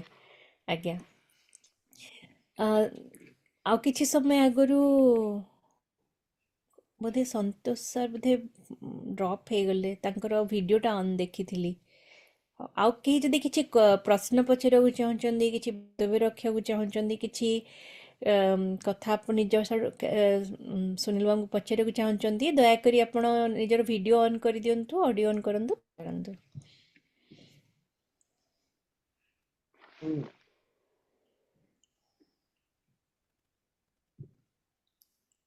ଯେହେତୁ ଲିମିଟେଡ୍ ଆମେ ଏବେ ଦର୍ଶକ ମାନେ ଅଛନ୍ତି ଶ୍ରୋତାମାନେ ଆପଣମାନେ ସ୍ୱତଃପ୍ରତ ଆପଣ ନିଜର ଭିଡ଼ିଓ ଅନ୍ କରିକି ପଚାରି ପାରନ୍ତି କାହାର କିଛି ବି ଯଦି ପଚାରିବାର ଅଛି। ଶୁଭେନ୍ଦ୍ର ସାର୍ ଭିଡ଼ିଓ ଅନ୍ କଲେ ସାର୍ ନାଇଁ କୁହନ୍ତୁ ଆଦିତ୍ୟ ଗୋପୀ ମତେ ମୋର ସେମିତି କିଛି ପଚାରିବାକୁ ନାହିଁ। ମୁଁ ତ କୌଣସି ଗୋଟେ ଗ୍ରୁପରେ ଜଏନ କରିବାକୁ ଚାହୁଁଛି। ସେମାନେ ଯେତେବେଳେ ଯାଉଛନ୍ତି ଆଜ ଏନ୍ ଅବଜର୍ଭର ତାକୁ ଦେଖିବି କଣ କରୁଛନ୍ତି। ମୁଁ ବି ସାର୍ ଯିବ ପୁରା ମିଶିକି ଯିବ ଇଣ୍ଟରେଷ୍ଟ ସାର୍ ଅଛି। ଆପଣ ଭୁବନେଶ୍ୱରରୁ ମୁଁ ଭୁବନେଶ୍ୱରରୁ ଆମେ ମିଶିକି ଯିବା। ଆଦିତ୍ୟ ବି ବାସ୍ ହ୍ୟାଣ୍ଡ ରେଜ୍ ଠିକ ବାସ୍ କରିଛନ୍ତି ସୁନୀଲ ଆରେ ବାସ୍ ଆଦିତ୍ୟ ଭାଇ ବି ଯିବେ। ଆଦିତ୍ୟ ଭାଇ ଅନମ୍ୟୁଟ କର କଣ ତାକୁ ଆଉ ଜଣେ ସାଇନ୍ସ ତାକୁ ଗେଷ୍ଟ ଆମର ତାକୁ ତାକୁ ସୁନୀଲ ସାର୍ ଓକେ କରିସାରିଲେଣି ହେଲା। ସେପ୍ଟେମ୍ବର ମାସରେ ଗସ୍ତଟି ହଉ ଷ୍ଟଡି ସେପ୍ଟେମ୍ବର ଟୁର ନାଇଁ, ମୁଁ 18 ରୁ। ଭାବୁଛି ଏଟା ସେ ଷ୍ଟଡି ଚିଲିକା ଟୁର ଭିତରକୁ କଳିଙ୍ଗ ଯିବ। ଷ୍ଟଡି ଟୁର ବାସ୍ ଚିଲିକା କିମ୍ବା ସାତକୋଶିଆ କିମ୍ବା ଜୟପୁର କିମ୍ବା ସାର୍ ଯୋଉଠିକି ବାସ୍ କହିବେ ସେଠିକି ଯିବା। ମାନେ ଚିଲିକାରେ ଆମର ଯୋଉ କ୍ୟାମ୍ପଟା ହୁଏ ଚିଲିକାର ଯୋଉ ସି ମାଉଥ ସେଥିରେ ଗୋଟେ ବାଲିର ଗୋଟେ ଲାଇନ ଏମିତି ପଶି ଯାଇଛି ମାନେ ଚିଲିକା ଆଉ ଡାହାଣ ପଟେ ହଉଛି ସମୁଦ୍ର ବାଁ ପଟେ ହଉଛି ଚିଲିକା ଡାହାଣ ପଟେ ସମୁଦ୍ରର ଘୋ ଘୋ ବାଁ ପଟେ ଶାନ୍ତ ଚିଲିକା ତା ଭିତରେ ଆମେ ବାଃ ଆଉ ଆମେ ସେଠି ବାସ୍ ଆଉ ମାନେ ଠିଆ ହଉନା ଆମେ ବାଲିରେ ଶୋଇଯାଉ ଲେଜର ପଏଣ୍ଟରେ ମାନେ ମୁଁ ମଝିରେ ମୋ ଦି ପଟରେ ଆମର ଅନ୍ୟ ମେମ୍ବର ମାନେ ସେ ଶୋଇଥିବା ଅବସ୍ଥାରେ ଆକାଶକୁ ଆମେ ବାህ ବଢିଆ। ଧନୁଷକୋଡିରେ ସେଇଭଳିଆ ଏକ୍ସପିରିଏନ୍ସ ପଡିଥିଲା। ସେଇଭଳିଆ ଜାଗାକୁ ଯାଇକି ସେଠି ଷ୍ଟାର ଗେଜିଂ କରିବା ଆଉ ବାଲି ରାଜା ବହିଟାରୁ ଖଣ୍ଡେ ଖଣ୍ଡେ ପଢିବା। ହଁ ବାସ୍ ପଢିବା ପାଇଁ ଲାଇଟ୍ ଥିଲେ ହେଲା। ହେଇଯିବ ଯୋଗାଡ଼ ଆଉ କଣ ମୋବାଇଲରେ ପଢିବା ମୋବାଇଲରେ ବାଲି ହଁ। ରାଜା ପିଡିଏଫ୍ ନେଇକି। ଆଦିତ୍ୟ ବାବୁ କୁହନ୍ତୁ ବହୁତ ଦିନ ହେଲାଣି ଆଚ୍ଛା ଆଦିତ୍ୟ ବାବୁଙ୍କୁ ପ୍ରଥମତଃ କଂଗ୍ରାଚୁଲେସନ୍ସ କଂଗ୍ରାଚୁଲେସନ ଆଦିତ୍ୟ ବାବୁ କଂଗ୍ରାଚୁଲେସନ୍ସ ଆମ ସମସ୍ତଙ୍କ ତରଫରୁ ହଁ କଂଗ୍ରାଚୁଲେସନ୍ସ। ଘରେ ଲକ୍ଷ୍ମୀ ଆସିଛନ୍ତି ହଁ ସରସ୍ଵତୀ ଆସିଛନ୍ତି ମା ଦୁର୍ଗା ଆସିଛନ୍ତି। ହୁଁ ଆପଣ କିଛି କହିବେ କିଛି ଆଉ କଥା ମାନେ ଆପଣଙ୍କର କିଛି ଥିଲା ସୁନୀଲ ସାର୍ ଆଚ୍ଛା ଆଦିତ୍ୟ ବାବୁଙ୍କର ମୁଁ ଗୋଟେ କଥା କହିଦଉଛି ମାନେ ଷ୍ଟେଲାରିୟମ ୟୁଜରେ ଆଦିତ୍ୟ ବହୁତ ମାନେ ଧୁରନ୍ଧର ତେଣୁ ଦିନେ ନାଇଁ ଆପଣ ଆପଣ ଯୋଉ ସଫ୍ଟୱେର କଥା କହିଲେ ମୁଁ ଏବେ ଜଷ୍ଟ ସେଇଟା ପ୍ଲେ ଷ୍ଟୋରରୁ ଡାଉନଲୋଡ କଲି। ହଁ ମୁଁ ବି ସେଇ କରିଥାନ୍ତି ଫ୍ରି ସଫ୍ଟୱେର କିଛି ସେମାନେ ପଇସା ମାଗୁନି। ମୋର free free night sky free ସଫ୍ଟୱେରରେ ବହୁତ ମାନେ ଲେୟର୍ସ ଅଛି ମାନେ ମୁଁ ଜାଣିନି ସେଇଟା ସେମ୍ ବୋଧେ ଷ୍ଟେଲାରିୟମ ହେଇଥିବ ବୋଧେ ଯଦି ନାଇଁ ସେ ଗୋଟିଏ ଅଲଗା ସଫ୍ଟୱେର ଅଲଗା ଆଉ ୟୁଜ ଗୋଟେ କରିବି ଅଛି କଣ ହବ? ଷ୍ଟେଲାରିୟମ। ସେଥିରେ ବହୁତ କିଛି ଦେଖଉଛି। ନାଇଁ ଷ୍ଟେଲାରିୟମ ଟା ଟିକେ ଟେକ୍ ହେଭି ଷ୍ଟେଲାରିୟମ ଟା ନର୍ମାଲ ଲୋକ ବ୍ୟବହାର କରିବା କଷ୍ଟ ସାର୍ କିନ୍ତୁ ଗୋଟିଏ ଏଇ ଯୋଉ ସଫ୍ଟୱେର କହୁନାହାନ୍ତି ସଜେଷ୍ଟ କରନ୍ତୁ ଗୋଟେ ସଫ୍ଟୱେର କଣ ୟୁଜ କଲେ ସେଟା free Google sky Google sky ହଁ ଏଇ ଡାଉନଲୋଡ ମାନେ ନାଇଟ୍ ସ୍କାଏରେ ଇଭେନ୍ ଇଣ୍ଟରନ୍ୟାସନାଲ ସ୍ପେସ୍ ଷ୍ଟେସନ ଟା ବି କେତେବେଳେ ଉପରେ ଆଚ୍ଛା ଯୋଉ ତାର ବି ଦେଖାଏ ସେ ଯୋଉ ଇଏଟା ହୁଁ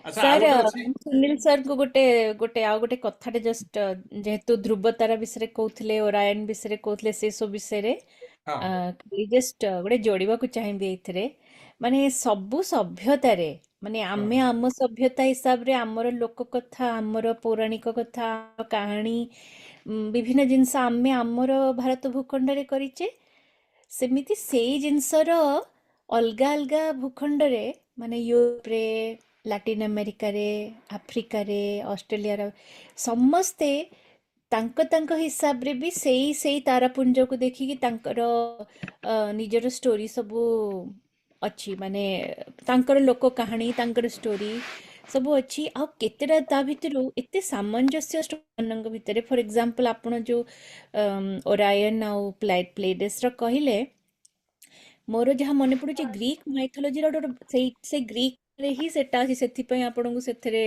ସେଇ ନାଁ ଗୁଡା ଦେଖଉଥିଲା। ଓରାୟନ ଚେସ୍ କରୁଥିବେ ସେ 7 ଭଉଣୀଙ୍କୁ, ଯୋଉ 7 ସିଷ୍ଟର୍ସ, ଯୋଉ ପ୍ଲେଇଡେସ କନଷ୍ଟେଲେସନରେ। ତାପରେ ସେ ଝିଅମାନେ ସେମାନେ ଗଡ ମାନଙ୍କୁ ପ୍ଲିଡ୍ କରିବେ କି ଆମକୁ ବଞ୍ଚ, ଆମକୁ ସେ ଗୋଡଉଛି। ତାପରେ କେମିତି କଣ ହବ, ମାନେ କେତେ ସିମିଲର ଷ୍ଟୋରି। ମାନେ ଆମେ ଏଠି ଗୋଟେ ଆମ ପ୍ରକାରରେ ତାକୁ ମନେ ରଖିଛେ, ଆଉ ଗୋଟେ ଜାଗାରେ ଆଉ ଗୋଟେ ପ୍ରକାରରେ ମନେ ରଖିଛନ୍ତି। ଗୋଟେ କଥା ହେଲା, ସବୁ ଜାଗାରେ କିନ୍ତୁ ୱେଷ୍ଟ ନାଁ ହିସାବରେ ହିଁ ଏଗୁଡାକ ଲେଖା ହଉଛି। ତେଣୁ ଆମର ଯୋଉ ସବୁ ବହି ପତ୍ର ପତ୍ରିକା ପବ୍ଲିଶ ହଉଛି ପିଲାମାନଙ୍କ ପାଇଁ, ୟଙ୍ଗର ଜେନେରେସନଙ୍କ ପାଇଁ ନା, ୱେଷ୍ଟର୍ନ ନାଁ ବି ଥାଉ, ଆଉ ତାର ସାଙ୍ଗରେ ଆମର ଇଣ୍ଡିଆନ ମାନେ ତାର ଏକ୍ଜାକ୍ଟ ଇଣ୍ଡିଆନ ନାଁଟା, ଇଣ୍ଡିଆନ ନକ୍ଷତ୍ରର ଭାରତୀୟ ନାଁଟା, କି ସେଇ ଯୋଉ କନଷ୍ଟିଟ୍ୟୁସନ ନାଁଟା, ସବୁ କିଛି ସେମିତି ରହିଲେ ଆଜିକାଲିର ପିଲାମାନେ ଦୁଇଟା ଯାକ ସଂସ୍କୃତିକୁ ନେଇକିନା ବୁଝିପାରିବେ ଆଉ ଜାଣିପାରିବେ। ଆମେ ଧ୍ରୁବ ତାରା କହୁଛେ, ଧ୍ରୁବର ନାଁ ହେଲା ପୋଲାରିସ୍, ମାନେ ତାର। ଆଉ ଗୋଟେ ହେଲା ଧ୍ରୁବ, ଆମେ ଭାବୁଛେ କେବେ ଚେଞ୍ଜ ହୁଏନି। ଯେମିତି ଆଜି ସୁନିଲ ବାବୁ କହିଲେ, 13,000 ବର୍ଷ କି 14,000 ପୂର୍ବରୁ 26 ଏଇ ଧ୍ରୁବ ତାରାଟା 26 ଧ୍ରୁବ ତାରା 26,000 ନଥିଲା। 20,000 ବର୍ଷ। ଆଜ୍ଞା, ମୁଁ ମାନେ 3,000 BC କି 5,000 BC ରେ ବି ବୋଧେ ଅଭିଜିତ ଥିଲା, ବୋଧେ ଥୁବନ ହେଗା ଥୁବନ ଥୁବାନ। ଧ୍ରୁବ ଥିଲା। ଆଉ ଗୋଟେ ଟାଇମ ଥିଲା ଯୋଉଥିରେ କି 2ଟା ବି ଧ୍ରୁବ ତାରା ଥିଲା ଆକାଶରେ, ସେ ସମୟରେ କେତେ କେତେ କେତେ ହଜାର ବର୍ଷ ଆଗରୁ। ଏବେ ଏବେ ସେଇ ସିଷ୍ଟମ ଅଛି ଦକ୍ଷିଣ ମେରୁରେ, ସେଠି କୌଣସି ଧ୍ରୁବ ତାରା ନାହିଁ। ତେଣୁ ସେଠି ଆଜ୍ଞା, ଗୋଟେ ସିଷ୍ଟମ ଅଫ 3ଟା ତାରାଙ୍କୁ ମିଶେଇକି ସେମାନେ ଗୋଟେ ଆଚ୍ଛା, ମୁଁ ଖାଲି ଏଇଟା ଖାଲି ଦେଖିବା ପାଇଁ ଚାହୁଁଛି, ଏଇ ଯୋଉ ଏଟା କେମିତି ଦେଖାଯିବ ଏଟା, ଗ୍ରୁପରେ ପଠେଇଦେବେ, ସେମିତି ଦେଖାଯିବନି। ଆପଣ ଗ୍ରୁପରେ ସେୟାର ଗ୍ରୁପରେ କରିଦିଅନ୍ତୁ। ପଠେଇଦେବେ। ଏକ ନମ୍ବର ଯୋଉଟା। ସାର୍ ସେ ଦେଖା ହଉନି କିଛି। ଓକେ, ମୁଁ ଦେଖା ପଠେଇଦେବି ଯାଉନି। ପଠେଇଦେବି ପଠେଇଦେବି। ସାର୍ ମୁଁ ଜଷ୍ଟ ସେଇଠୁ ଆଡ୍ କରିବାକୁ ଚାହୁଁଛି। ସାର୍ ମୁଁ ଭୁଲି ଯାଇଥିଲି, ଏଇଟା ଭାବିଥିଲି ସେ ନଟୁ ଟାଇପ ଯୋଉ ସାର୍ କହିଲେ କହିବି ବୋଲି। ଏଠି ପ୍ରୀତାନି ଅଛନ୍ତି, ତାଙ୍କର ମନେ ଥିବ 2 ବର୍ଷ ତଳେ ସେମ୍ ଜିନିଷ ଆମେ ଗୋଟେ ଏଇଭଳିଆ ଜୁମ୍ ଟକ୍ କରିଥିଲୁ। ସେମ୍ ଜିନିଷ ମୁଁ କହିଥିଲି, କିନ୍ତୁ ମୁଁ ମକର ଲିଟରାଲି ସାର୍ ମାନେ ଆଚମ୍ବିତ ହେବି। ମୁଁ ସେଇ କନସେପ୍ଟ ଟାକୁ ବୁଝେଇବା ପାଇଁ ମୁଁ ବହୁତ କିଛି ବୁଲେଇ ପକେଇକି ତାକୁ ମାନେ କେମିତି ବୁଝେଇ ମୁଁ ଚେଷ୍ଟା କରିଥିଲି, କିନ୍ତୁ ମୁଁ ଜାଣିନି ମୁଁ କେତେ ସକ୍ସେସଫୁଲ ହେଇଥିଲି ବୋଲି। କିନ୍ତୁ ଏତେ ସୁନ୍ଦର କିନି ଆପଣ ଗୋଟେ ସିମ୍ପଲ ୱେରେ ନଟ ଏକ୍ସାମ୍ପଲ ଦେଇକି ପୃଥିବୀର ଯୋଉ ଅକ୍ଷର ଗୋଟେ କକ୍ଷ ଅଛି ବୋଲି, ଗୁଣମାନ କକ୍ଷ ଅଛି ବୋଲି କହିଦେଲେ, ଏଟା ସିରିୟସଲି ଆଡମିରେବଲ ସାର୍। ଆପଣ ଯୋଉ ମାନେ ଆପଣଙ୍କ ଇଣ୍ଟରଭ୍ୟୁରେ ଆମେ କହିଥିଲୁ, ସାଇନ୍ସ କୁ ଲେମ୍ୟାନ ଟର୍ମରେ କମନ ମ୍ୟାନ କୁ ବୁଝେଇବାର ଆପଣଙ୍କ ଚେଷ୍ଟା, ଏଇଟା Exactly. ବହୁତ ଇଜିଲି ଆପଣ କରୁଛନ୍ତି। ମୁଁ କାରଣ ଏଇ ଜିନିଷଟା ମୁଁ ନିଜେ ଚେଷ୍ଟା କରିକି ବହୁତ କମ୍ପ୍ଲିକେଟେଡ ୱେରେ ଗୋଟେ ଜାଗାରେ କହିଥିଲି। ତ ଏଇଟା ସାର୍ ସିରିୟସଲି ଆଡମିରେବଲ। ଆଉ ଗୋଟେ ଜିନିଷ ବି, ଆମ ସଭ୍ୟତାର, ଆମ ସଂସ୍କୃତିର ଗୋଟେ ଏତେ ସୁନ୍ଦର ଜିନିଷ ଅଛି, ଯୋଉଟା କି ଆପଣ ଆଜି କହିଲେ ସୁନିଲ ବାବୁ, ଯୋଉ ମାନେ ତ୍ରୁଟି ସଂଶୋଧନ କରିବା। ଆମେ କେବେ କହୁନେ ଯେ ସବୁ ଜିନିଷ ବେଦର ଗାର ବୋଲି। ସାଇନ୍ସରେ ବି ତ୍ରୁଟି ସଂଶୋଧନ, କାରଣ ସେଟା ନେଚରର ନିୟମ। ତେଣୁ ଏମିତି ନାହିଁ ଯେ ସେଥିରେ ଭୁଲ ଥିଲା ଏମାନେ ଠିକ କରୁଛନ୍ତି, ନାଇଁ। ସେଇଟା ମାନେ ଯୋଉ ବରାହମିହିର କି ଭାସ୍କର, ଆର୍ଯ୍ୟଭଟ୍ଟ ହରିକା ଯୋଉ ଭଳିଆ ଜିନିଷ କରିକି ଯାଇଥିଲେ, ସେଇ ସମୟ ପାଇଁ ସେଇଟା ଠିକ ଥିଲା। କିନ୍ତୁ ତାଙ୍କ ପରର ଜେନେରେସନ, କେତେ ଜେନେରେସନ ପରେ ତାକୁ ସଂଶୋଧନ କରିବାକୁ ଯେମିତି ହେଲେ ପଡିବ। ସେଥିପାଇଁ ସେମାନେ ସକ୍ସେସଫୁଲ, ମାନେ ଏବଲ ସକ୍ସେସର ମାନଙ୍କୁ ଟ୍ରେନ କରୁଥିଲେ। କିନ୍ତୁ ସେଇ ଆମର ସେଇ ଯୋଉ ନଲେଜ ସିଷ୍ଟମର ଟ୍ରାନ୍ସଫରଟା ଏତେ ଆଉ ନାହିଁ, ବିଲକୁଲ ନାହିଁ କହିଲେ ଚଳେ। ସାମନ୍ତ ଚନ୍ଦ୍ରଶେଖର ହିଁ ଲାଷ୍ଟ ଅଫ ଦ ଆମର ଇଣ୍ଡିଆନ ଭାଲ୍ୟୁ ରାଷ୍ଟ୍ରଙ୍କ ଭିତରେ ଜଣେ। ତେଣୁ ଏଇ ଯୋଉ ଚାଲିଛି ଗଣନାଟା ବର୍ତ୍ତମାନ ପଠାଣି ସାମନ୍ତଙ୍କର, ଆଉ କେତେ ହଜାର ବର୍ଷ ପରେ ସେମିତି ଯଦି କିଏ ଆସିବ, ତାହେଲେ ସେଟା ଠିକ ହେଇପାରିବ, ନହେଲେ ନାଇଁ ପୁଣି ଖାଲି ୱେଷ୍ଟର୍ଣ୍ଣ କନସେପ୍ଟ ହିସାବରେ ହିଁ ଚାଲିବ। ଆଜ୍ଞା, I every history of time. am a great admirer of this book. ଆକୁ ଯଦି କଣ ଗ୍ରାଇଣ୍ଡରରେ ପୁରେଇକି ଯଦି ଜୁସ୍ କରି ପିଇଦେଲେ କିଛି ଫାଇଦା ହୁଅନ୍ତା, ମୁଁ ତା ବି କରନ୍ତି। ପ୍ରକୃତରେ ମାନେ ଆମେ ଏଇ ଯୋଉ ଜିନିଷଟା ମାନେ ଏଇଟାକୁ କେମିତି ଆମେ ସାଧାରଣ ମାନେ ସର୍ବସାଧାରଣ ପାଖେ ପହଞ୍ଚେଇ ପାରିବା, ଯେ ଆଷ୍ଟ୍ରୋନୋମିଟା କେତେ ଗୋଟେ କେତେ ଗୋଟେ ସୁନ୍ଦର ଜିନିଷ ମାନେ ଇଟ୍ସ ନଥିଙ୍ଗ ମାନେ ରକେଟ୍ ସାଇନ୍ସ ତ of course eat is rocket science କିନ୍ତୁ ତାକୁ ସିମ୍ପଲ ୱେରେ ଆପଣ ଯେମିତି ପିଲାମାନଙ୍କ ପାଖରେ ପହଞ୍ଚଉଛନ୍ତି ସ୍କୁଲ ପିଲାମାନଙ୍କ ପାଇଁ ୱାର୍କସପ୍ ଘରିକା କରୁଛନ୍ତି ଏଇଭଳି ସବୁ ବିଭିନ୍ନ ବିଭିନ୍ନ ଜାଗାରେ କଣ୍ଟିନ୍ୟୁ ହଉ ସୋ ଦ୍ୟାଟ୍ ବହୁତ ଲୋକମାନେ ମାନେ ଆହୁରି ଲୋକଙ୍କ ଆ ଭିତରେ ଇଣ୍ଟରେଷ୍ଟ ବଢିବ କଣ କହୁଛନ୍ତି ସୁନିଲ ସାର୍ ଆଉ ଟିକେ ଆଉ ଅଧିକା ଚାପ୍ଟର୍ସ କରିବେ ତାର ନାଇଁ ନାଇଁ କରିବା କିନ୍ତୁ ଆକ୍ଚୁଆଲି ମୁଁ ଯେମିତି କହିଲି ଆଉ ଅଲରେଡି ଏଇ ଆସନ୍ତା ମାସରେ ଆମେ ଶୁଣିବା ଆନନ୍ଦ ହୋତା ସିଏ ଓଡ଼ିଶାର ଗୋଟେ ବହୁତ ମାନେ ସୁପରିଚିତ ମାନେ ଏଇ ଖଗୋଳ ବିଜ୍ଞାନୀ ହଁ ଆମେ ତ କରିବା କିନ୍ତୁ ଆମେ ତାଙ୍କୁ ନିଶ୍ଚିତ ଶୁଣିବା ଜ୍ଞାନ ବାବୁ କଣ କହୁଛନ୍ତି ଆଜିର ଟକ୍ଟି ଆପଣଙ୍କୁ ନାଇଁ ଯେମିତି ଇତିହାସ ସାଇନ୍ସ ବି ଇତିହାସର ଗୋଟେ ଅଙ୍ଗ ମାନେ ତାକୁ ଛାଡିକିରି ଆମେ ଇତିହାସର ପରିକଳ୍ପନା କରିପାରିବାନି ଯେତେବେଳେ ଆମ ପାଖକୁ ବିଦେଶ ଲୋକମାନେ ଆସିଲେ ସେମାନେ ଆସି ଦେଖିଲେ ଆରେ ଏଇ ତ ବହୁତ ଉନ୍ନତ ତାଙ୍କର ସେ ସବୁ ଆମର ଚୁନମାର କରିଦେଲେ ଆମ ମନ୍ଦିରକୁ ଭାଙ୍ଗିଲେ ଆମର ସମସ୍ତ ମାନେ ଯାହା ବି ଜ୍ଞାନ କୌଶଳ ଥିଲା ଆମ ବିଶ୍ୱବିଦ୍ୟାଳୟ ମାନଙ୍କୁ ଭାଙ୍ଗିଦେଲେ ସବୁକିଛି ଭାଙ୍ଗିଦେଲେ ତା ସାଙ୍ଗରେ ଏଇ ଯୋଉ ଜିନିଷକୁ ଭାଙ୍ଗିଦେଲେ ଆଉ ତାପରେ ଆମ ମୁଣ୍ଡ ଭିତରେ ପୁରେଇ ଦେଲେ କି ଭାଇ କାମ କର ପଇସା ଇନକମ କର ଖାଇବା ଖାଅ ଆଉ ଏଇ ଯୋଉ ପ୍ୟାସନ ଜିନିଷ ଆଉ ଏଇ ଯୋଉ ସବୁ ବିଜ୍ଞାନର ଆମ ଯୋଉ ଉନ୍ନତି ଆମେ ହେଇଥିଲା ତାପରେ କେମିତି ହେଇପାରିବ ଆଉ ଆଗକୁ ସେଟାକୁ ଗୋଟେ ଭାଙ୍ଗିକି ସେମାନେ ପଳେଇଛନ୍ତି ଆଉ ସେଠୁ ବାହାରିକିରି ମାନେ thanks to the power of Indian civilisation ସେ ହଜାର ହଜାର ବର୍ଷର ଏଇ ମାନେ ପରିସ୍ଥିତି ପରେ ବି ସେ ଆଜି ସର୍ଭାଇଭ ହେଇଛି ଆଉ ଧୀରେ ଧୀରେ ଆମେ ଯୋଉ ଅନୁସାରେ ଆଗକୁ ବଢୁଛେ ନିଶ୍ଚୟ ଭାବରେ ଆମର ଭାରତୀୟ ସଭ୍ୟତା ସଂସ୍କୃତି ବିଜ୍ଞାନ ବୈଷୟିକ ଜ୍ଞାନକୁ ଆମେ ବିଶ୍ୱରେ ପ୍ରତିପାଦିତ କରିବା ତେଣୁ କଥା ହଉଛି ସେଇ ଯୋଉ ମାନସିକତାରୁ ଆମେ ବାହାରିଛୁ ଯୋଉ ପରାଧୀନତାର ମାନସିକତା ଆମର ସବୁ କିଛି ଭାଙ୍ଗିକିରି ଭିତ୍ତିଭୂମି ଭାଙ୍ଗି ପଳେଇଛନ୍ତି ତାକୁ ଯୋଡ଼ିକିରି କରିବା ପାଇଁ ଏଇ ଯୋଉ ଛୋଟ ଛୋଟ ପ୍ରୟାସ ଯେମିତି ଆମେ ମାନେ ଆପଣମାନେ ଆରମ୍ଭ କରିଛନ୍ତି ଆମମାନେ ବି ଯୋଡ଼ି ହେଇଛୁ ଗୋଟେ ସମାଜର ଆନ୍ଦୋଳନ ହବା ଦରକାର ତାହେଲେ ଯାଇକିରି ଆମର ସାହିତ୍ୟ ସଂସ୍କୃତି ପରମ୍ପରା ବିଜ୍ଞାନ ପୁଣି ବଞ୍ଚିବ ବହୁତ ସାଧୁ ସାଧୁ ଏଇଥିରେ ଆଉ ଗୋଟିଏ ଛୋଟ ଜିନିଷ ପୁଣି ଆଡ୍ କରିବି ମୁଁ ଭୁଲି ଯାଇଥିଲି ଆର୍କିଓ ଆଷ୍ଟ୍ରୋନୋମି ଯେହେତୁ ଏନେ ଜ୍ଞାନବାବୁ କହିଲେ ମନେ ପଡ଼ିଗଲା କି ଇତିହାସ ଆମର ଇତିହାସ ଆମେ ରାମାୟଣ ମହାଭାରତକୁ କହୁଛେ ଆଉ ତା ଭିତରେ ଯେଉଁ ସବୁ ଗ୍ରହ ନକ୍ଷତ୍ରର ଉଲ୍ଲେଖ ଗୁଡ଼ାକ ଅଛି କି ରାମ ଯେତେବେଳେ ରାମ ଲକ୍ଷ୍ମଣ ଯେତେବେଳେ ଯାଉଥିଲେ ଆକାଶରେ ଏଇ ତାରାକୁ ଦେଖିଲେ କି ଏହା କଲେ ତାକୁ ନେଇକିନା ଏବେ ଆର୍କିଓ ଆଷ୍ଟ୍ରୋନୋମି ଯେଉଁ ଜିନିଷଟି ଆର୍କିଓ ଆଷ୍ଟ୍ରୋନୋମି ଫିଲ୍ଡରେ ବି ବହୁତ ଲୋକ ଏବେ କାମ କରୁଛନ୍ତି ଯେଉଁମାନଙ୍କର ଆମ ନିଜ ଟେକ୍ସଟ ଆମ ନିଜର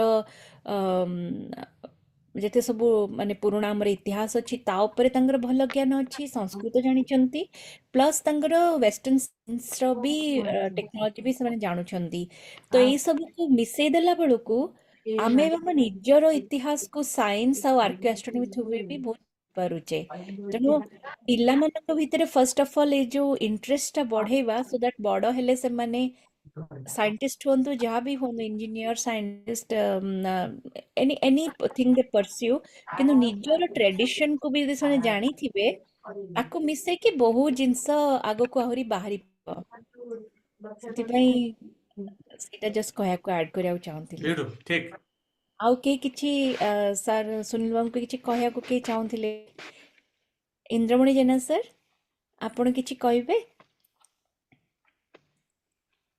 ସାର୍ ଆପଣ ଭିଡ଼ିଓ ଅନ୍ କରୁଛନ୍ତି ନହେଲେ ଖାଲି କହିବେ ଯଦି ବି କୁହନ୍ତୁ ତାର ଆଉ ଆଜ୍ଞା ଆମ ମେଡିକାଲ ପ୍ରଫେସନ ଭିତରେ ସମ୍ପର୍କ ବହୁତ କମ ଶୁଭୁଛି ଆଜ୍ଞା ମ୍ୟାଡାମ ଶୁଭୁଛି ଆଜ୍ଞା ଆଜ୍ଞା କୁହନ୍ତୁ ଆମର ପ୍ରଫେସନରେ କେବଳ ଆମର ଲୋକମାନେ କୁହନ୍ତି ଯେ ଯୋଉ ପେସେଣ୍ଟ ଆମର ଚାଲିଯାଏ ସେ ତାରା ହେଇଯାଏ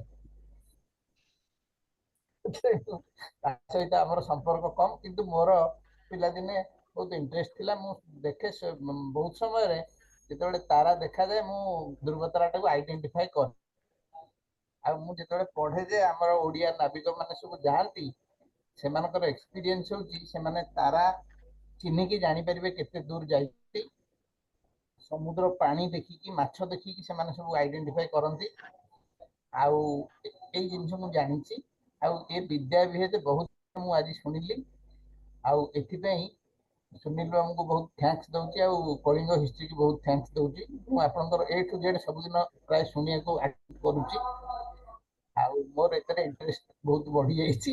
ଥ୍ୟାଙ୍କ ୟୁ। ଅନେକ ଧନ୍ୟବାଦ ସାର୍ ଆପଣଙ୍କର ଏଇ କମେଣ୍ଟ ପାଇଁ।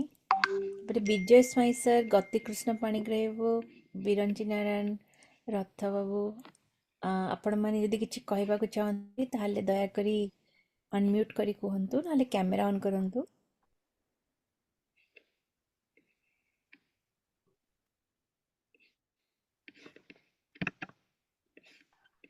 ଆଉ ଯଦି କାହାର କିଛି ପ୍ରଶ୍ନ ପଚାର ନାହିଁ ତାହେଲେ ଓଭର ଟୁ ସୁନୀଲ ବାବୁ, ସୌମ୍ୟ ଆଣ୍ଡ ସଞ୍ଜୟ ଭାଇ ଆଣ୍ଡ ଆଦିତ୍ୟ, ଆପଣମାନେ ଏବେ continue. Thank you so much ଆଉ ଥରେ ମୋ ତରଫରୁ ବହୁତ ଧନ୍ୟବାଦ। ଆଉ କିଛି ଶେଷରେ କହିବେ ନା ସଭା ସାଙ୍ଗ କରିବା ଶେଷ କ୍ଲୋଜିଂ ବକ୍ତବ୍ୟ ଦେଇ? ସାର୍ ଆପଣ ମ୍ୟୁଟ୍ ଅଛନ୍ତି। ସଞ୍ଜୟ ଭାଇ କଣ କହିବେ?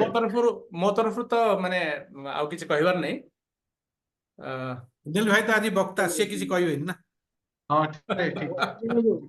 ସମସ୍ତଙ୍କୁ ଅନୁରୋଧ, ଆମେ ଗୋଟେ ମାନେ ଆମ ତରଫରୁ କଳିଙ୍ଗ ଇତିହାସରେ ଗୋଟେ ପିକନିକ ଆରେଞ୍ଜ କରିବା, କୋରାପୁଟକୁ କିମ୍ବା ଚିଲିକାକୁ କିମ୍ବା ସାତକୋଶିଆକୁ, ଯୋଉଠି ତାରା ଦେଖିବେ। ସଞ୍ଜୟ ଆମର ଅସ୍ତରଙ୍ଗର ମୁଁ ମୋହନରେ ସେକେଣ୍ଡ ଯଦି କରିଦେବେ, ବାସ୍ ୟେସ୍, ଠିକ। ଶୀତ ଦିନେ ଅର୍ଗାନାଇଜର ସଞ୍ଜୟ ଭାଇ, ଆଉ ଲୁକ୍ ଯାହା ହେଇଛି ସେ ଅର୍ଗାନାଇଜର ହେଲେ ମାନିବ। ଅସ୍ତରଙ୍ଗ ହେଲେ ଭଲ ବି ହବ। ନଭେମ୍ବର ମାସରେ ଅର୍ଗାନାଇଜ କରାଯିବ। ବାସ୍।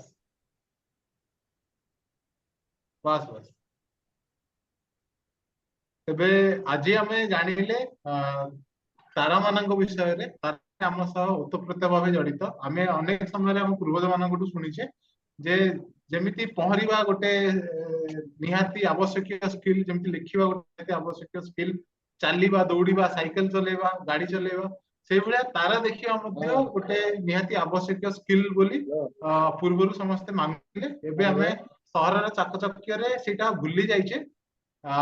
କିନ୍ତୁ ଆଶା ଏଇଭଳି ସାରଙ୍କ ଭଳିଆ ବିଜ୍ଞ ଲୋକମାନଙ୍କ ସଂସ୍ପର୍ଶରେ ଆସି ଆମେ ସେଇ ସ୍କିଲଟିକୁ ଅକ୍ତିଆର କରିବା।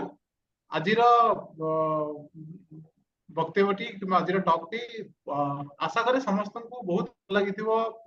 ଏଟା ଗୋଟେ ଅଲଗା ଟାଇପର କାର୍ଯ୍ୟକ୍ରମ ଥିଲା। ଆଜି ଆମେ ଏଇ ଲାଇନରେ କେବେ ଆଗରୁ କରିନଥିଲେ।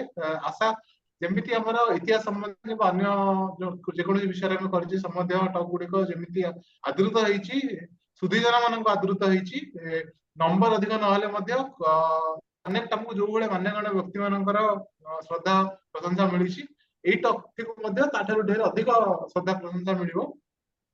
ଟକ୍ଟି କେମିତି ୟୁଟ୍ୟୁବରେ ନିହାତି ଭାବେ ଅପଲୋଡ କରିବୁ। ଟକ୍ଟି ଯଦି ଆପଣଙ୍କୁ ଭଲ ଲାଗେ ତେବେ ନିହାତି ଭାବେ ଲାଇକ୍ ସେୟାର କରିବେ, କମେଣ୍ଟରେ ଜଣେଇବେ କେମିତି ଲାଗିଲା।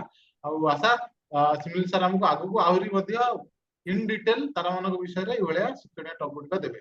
ଧନ୍ୟବାଦ। ଜୟ ଜଗନ୍ନାଥ। ବନ୍ଦେ ଉତ୍କଳ ଜନନୀ। ଜୟ ଜଗନ୍ନାଥ। ବନ୍ଦେ ଉତ୍କଳ ଜନନୀ।